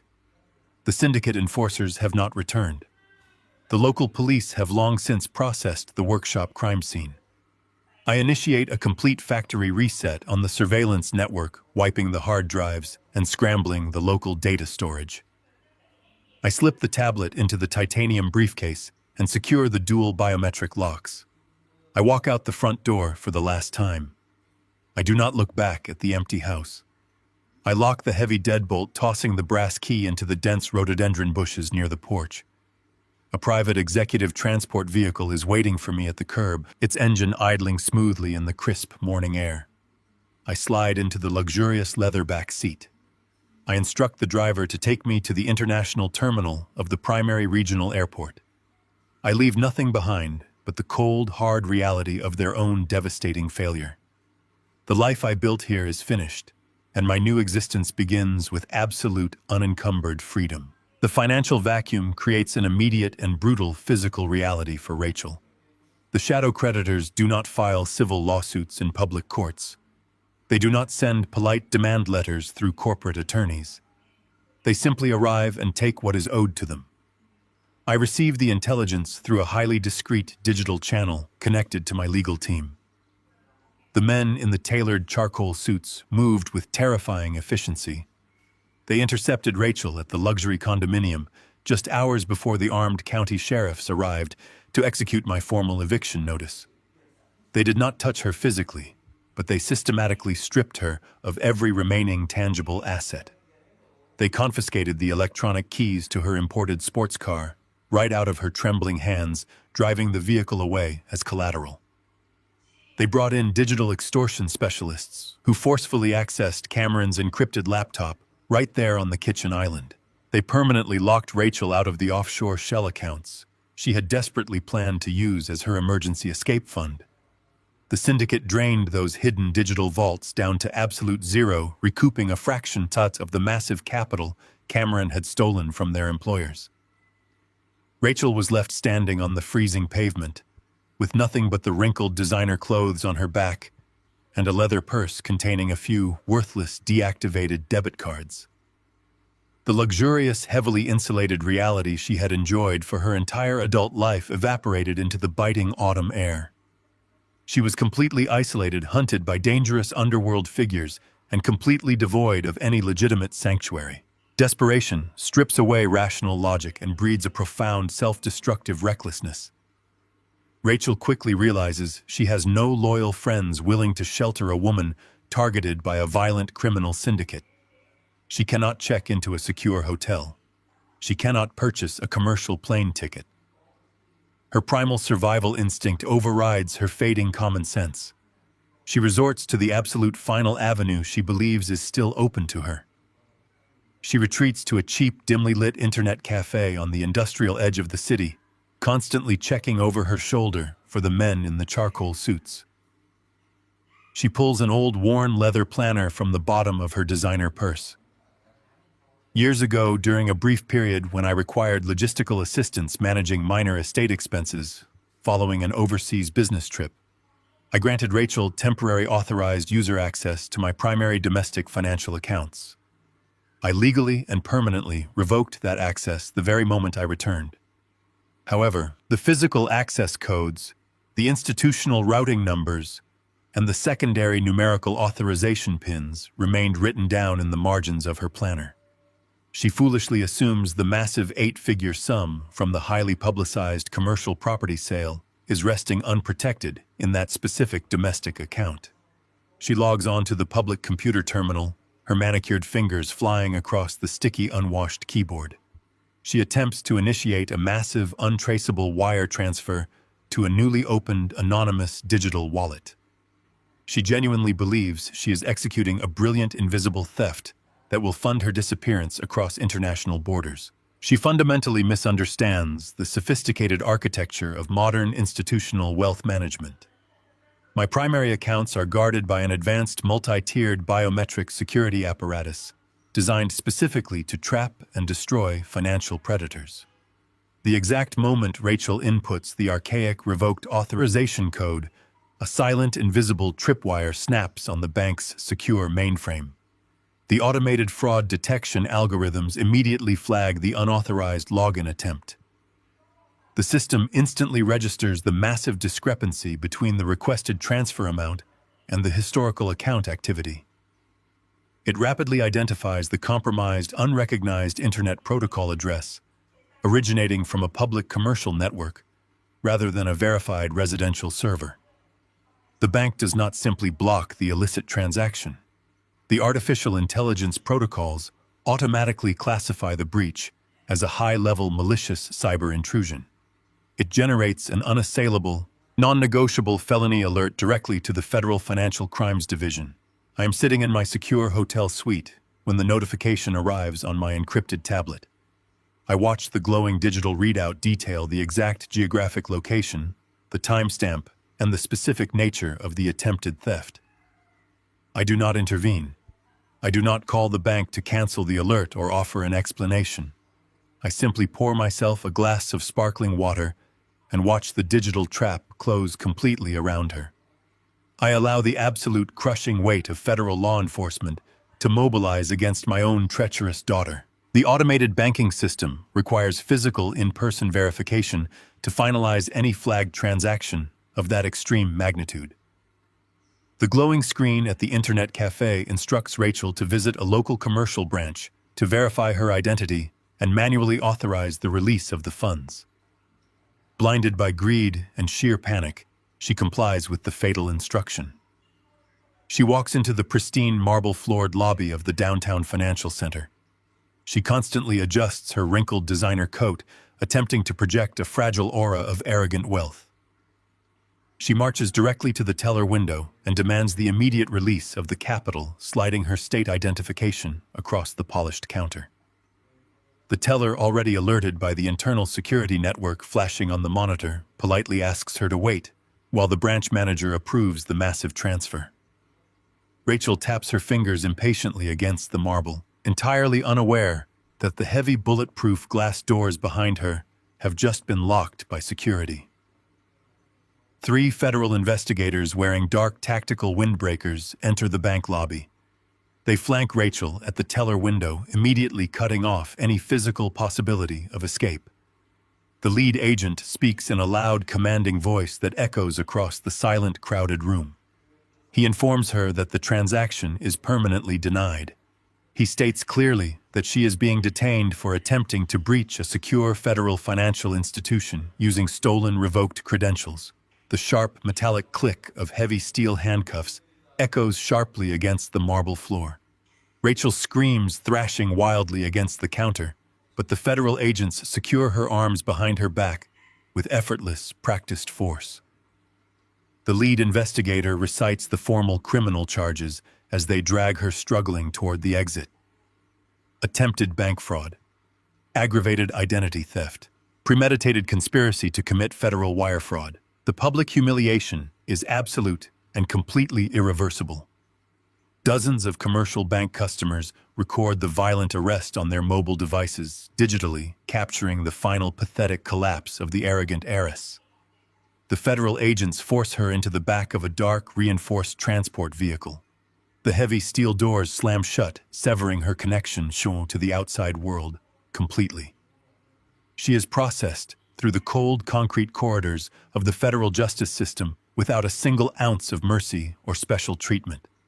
They strip away her expensive designer clothes, replacing them with a coarse, brightly colored institutional uniform.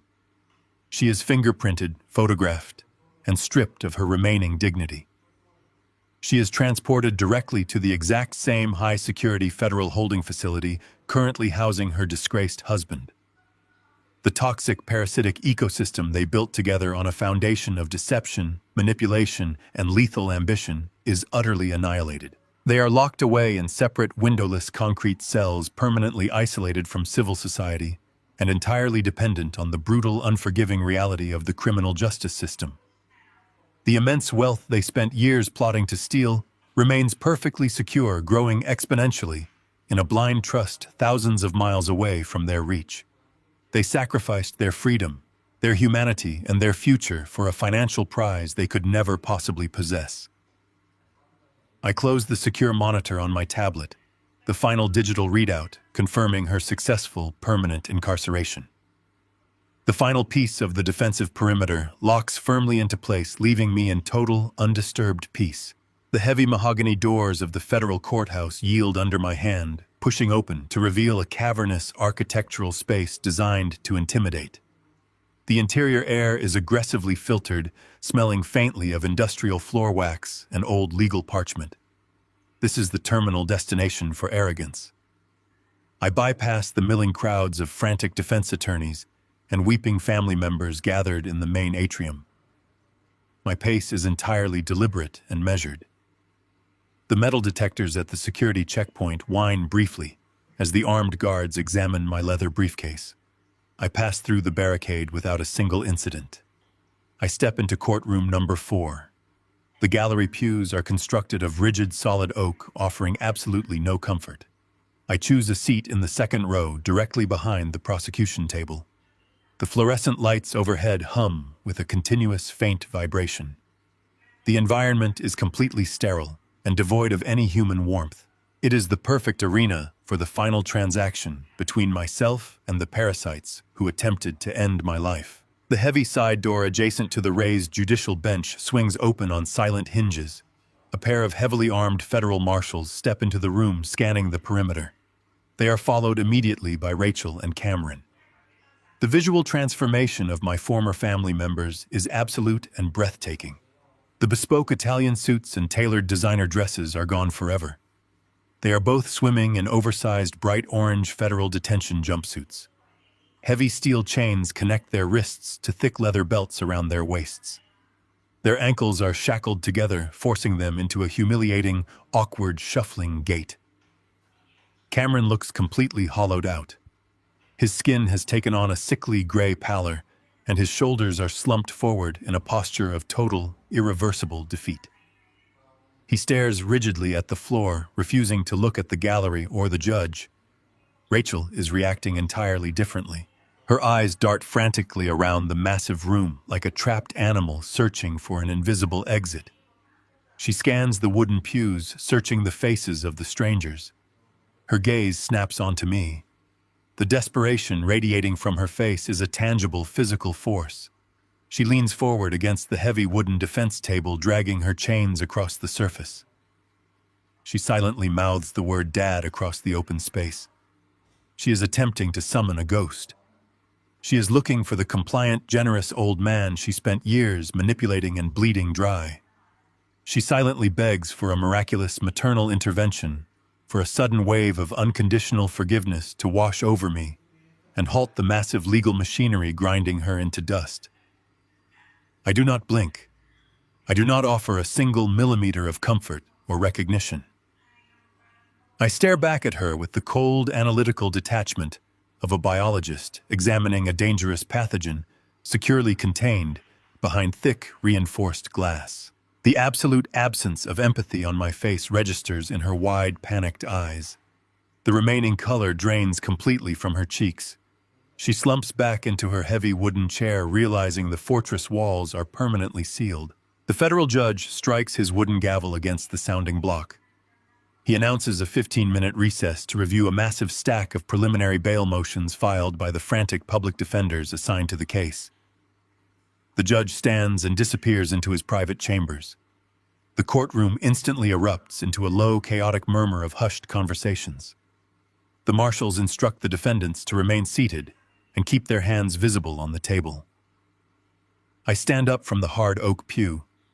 I pick up the reinforced locking briefcase resting at my feet. I step through the low wooden swinging gate separating the public gallery from the official legal arena. I walk directly toward the lead federal prosecutor. He is a tall, sharp-featured man with silver hair and a well-documented reputation for absolute ruthlessness in the courtroom. He looks up from his legal pads as I approach his station. I introduce myself clearly and concisely. I inform him that I am the primary victim in the financial fraud and illicit narcotics case currently holding his attention. I place my heavy briefcase flat on his polished wooden table. I tell him that the current charges of wire fraud and narcotics possession are woefully insufficient. I state with total clarity that the defendants did not merely attempt to steal my commercial assets. They actively and meticulously conspired to terminate my life. I enter the complex biometric code into the dual locks of my briefcase. The heavy metal latches spring open with a sharp, echoing click. I reach inside the padded interior and extract a transparent, airtight polycarbonate evidence box. I place it directly on top of his yellow legal pads. Inside the sealed container rests the mechanical syringe device I extracted from the floorboards beneath my own bed. The prosecutor stares intently at the sinister contraption. I hand him a thick, perfectly bound dossier. I explain that the first section contains the certified chemical analysis from a highly respected independent laboratory.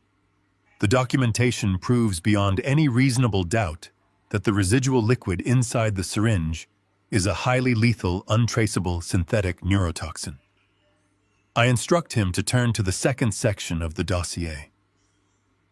I provide him with an encrypted digital drive containing the unedited high-definition security footage from my property.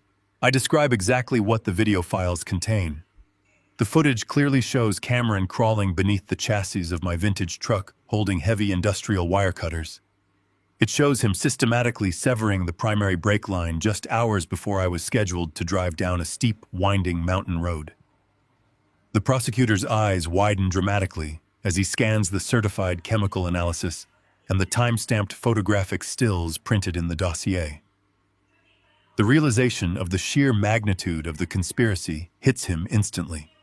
He understands he is no longer looking at a standard white-collar financial crime. He is holding the physical, irrefutable blueprint of a highly sophisticated, premeditated murder plot. He looks from the airtight polycarbonate box to the frantic, terrified defendants sitting just 20 feet away. A cold, predatory smile touches the corners of his mouth. He recognizes a flawless slam-dunk conviction handed to him on a silver platter.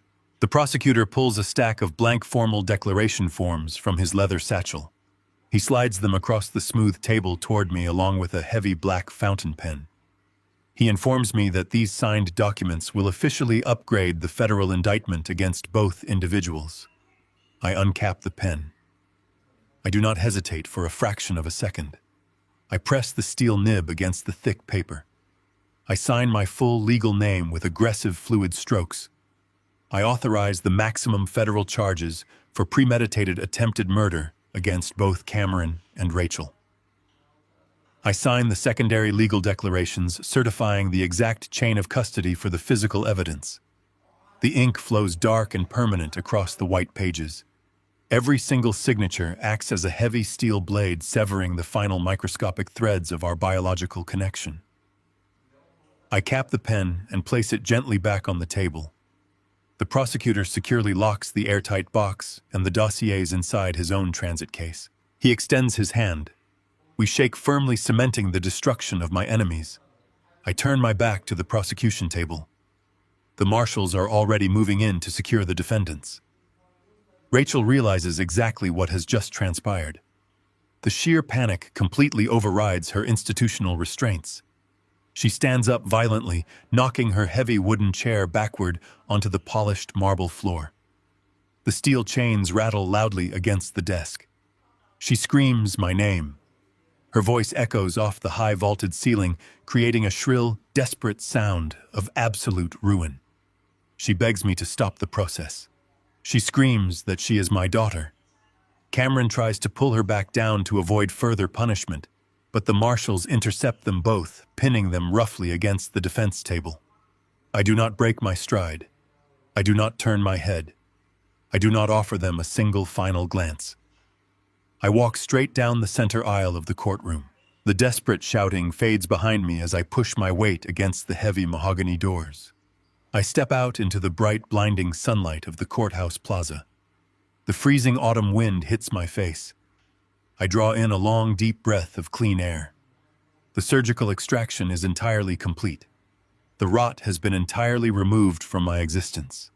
I am moving forward into a future perfectly insulated from their toxic ambition. The heavy diesel engine of the final transport truck rumbles aggressively down the suburban street, taking the absolute last physical fragments of my fabricated history with it. The sprawling driveway is now completely empty except for my rented utility vehicle and a sleek silver luxury sedan pulling slowly up to the curb. Marcus Thorne steps out into the crisp morning light. He does not wear a tailored business suit today. He wears the casual, supremely confident attire of a man who has just acquired a highly coveted prize. I wait for him near the brick mailbox. The massive oak door of the house is closed and locked for the very last time. I hold the heavy brass keys in my right hand. The cold metal presses firmly against my palm. Marcus approaches and stops exactly 3 feet away. He surveys the empty lot, his sharp eyes already calculating the demolition logistics and the sprawling architectural footprint of his future commercial technology complex. I extend my hand. He takes the keys. There is absolutely no sentimental exchange. There is only a mutual, silent understanding of a massive financial transaction, flawlessly executed. He nods, acknowledging the absolute transfer of power over this soil. I turn my back on him and the empty, echoing shell of the house. I open the heavy door of my rental truck and climb into the driver's seat. I ignite the engine. I do not look in the rearview mirror as I pull away from the curb. The geography of my ultimate betrayal is officially wiped from the map. The interstate highway stretches out before me as a continuous ribbon of gray asphalt, cutting through the shifting autumn landscape. I navigate the heavy vehicle through the dense city traffic, moving steadily toward the state line. Every single mile I put between myself and that suburban trap strips away another layer of residual tension. The immense psychological weight of the past 3 years dissolves entirely into the steady hum of the tires against the pavement. I am now completely untethered. My liquid financial assets are perfectly insulated within the sovereign jurisdiction of Geneva. My civil and criminal legal liabilities are absolutely zero. Rachel and Cameron are currently processing through the rigid, unforgiving intake procedures of the federal penitentiary system. They are facing decades of mandatory minimum sentencing for their coordinated conspiracy. Their shadow creditors are currently hunting ghosts, permanently blocked by Marcus Thorne's billion-dollar corporate shield. The intricate, venomous web of deception my daughter wove has collapsed, entirely burying her beneath its heavy concrete debris. I drive for 6 unbroken hours. The congested urban sprawl gradually gives way to dense, ancient pine forests and winding coastal roads. The air entering the truck cabin changes drastically. The stagnant scent of exhaust and hot concrete is violently replaced by the sharp, biting tang of salt water and damp earth. I am heading toward a specific coordinate known only to me and my primary fiduciary. I steer the truck onto a private, unmarked gravel road, branching sharply off the main coastal highway. The heavy tires crunch loudly as I ascend a steep, treacherous incline, bordered by thick, impenetrable evergreen trees. At the crest of the hill, a massive steel security gate blocks the path. It is flanked by high-definition optical sensors and thermal imaging cameras, monitoring the entire perimeter. I enter a complex alphanumeric sequence into the encrypted keypad mounted on a steel post. The heavy gates slide open silently on motorized tracks. I drive through the secure threshold and park on a circular concrete pad. The property is an absolute masterclass in modern isolated fortification. The primary structure is built directly into the side of a massive granite cliff. It features reinforced poured concrete walls and impact-resistant floor-to-ceiling windows facing the churning, violent expanse of the Pacific Ocean. I step out of the truck. The roaring sound of the surf crashing against the jagged rocks below fills the air completely. It is a deafening, magnificent display of raw, natural power. It instantly drowns out the heavy silence of my former life. I unlock the reinforced front door using a precise biometric scanner. The interior is stark minimalist and entirely functional. There are no delicate antiques, no fragile memories, no soft edges. It is a fortress designed specifically for a man who requires absolute security and total isolation. I carry my titanium briefcase inside and place it on the solid slate kitchen island. This is the entire sum of my physical baggage. I walk through the open living space and observe the flawless execution of my extraction protocol. The Blind Trust secured this sanctuary exactly 3 months ago under a fabricated corporate entity. I own the land, the structure, and the mile of private beach directly below, but my name does not exist on a single public or private registry. The toxic lineage that defined my previous existence is permanently eradicated. There are absolutely no trailing threads for ambitious prosecutors or desperate criminals to pull. Rachel's overwhelmed legal team will find zero leverage to request a reduction in her federal sentence. Cameron's violent underworld associates will find zero liquid assets to seize. The bloodline is definitively dead. I have actively chosen to terminate my legacy rather than allow it to be consumed by parasites. The profound, calculated betrayal committed by my own flesh and blood forced a fundamental, permanent evolution of my character. I am no longer a father. I am no longer a victim. I am the sole ruthless architect of my own survival. The exhaustive financial maneuvers, the agonizing emotional compartmentalization, the precise tactical strikes against their vulnerabilities. The silent adjustment is finally perfectly complete. I open a sleek wooden cabinet mounted flush against the cold concrete wall. I retrieve a heavy crystal tumbler and a bottle of exceptionally rare aged bourbon. I twist the tight cork free and pour a generous measure of the dark amber liquid. The rich, smoky aroma fills the immediate space. I carry the heavy glass across the room and slide open the thick glass door. I step out onto the sprawling cantilevered cedar deck.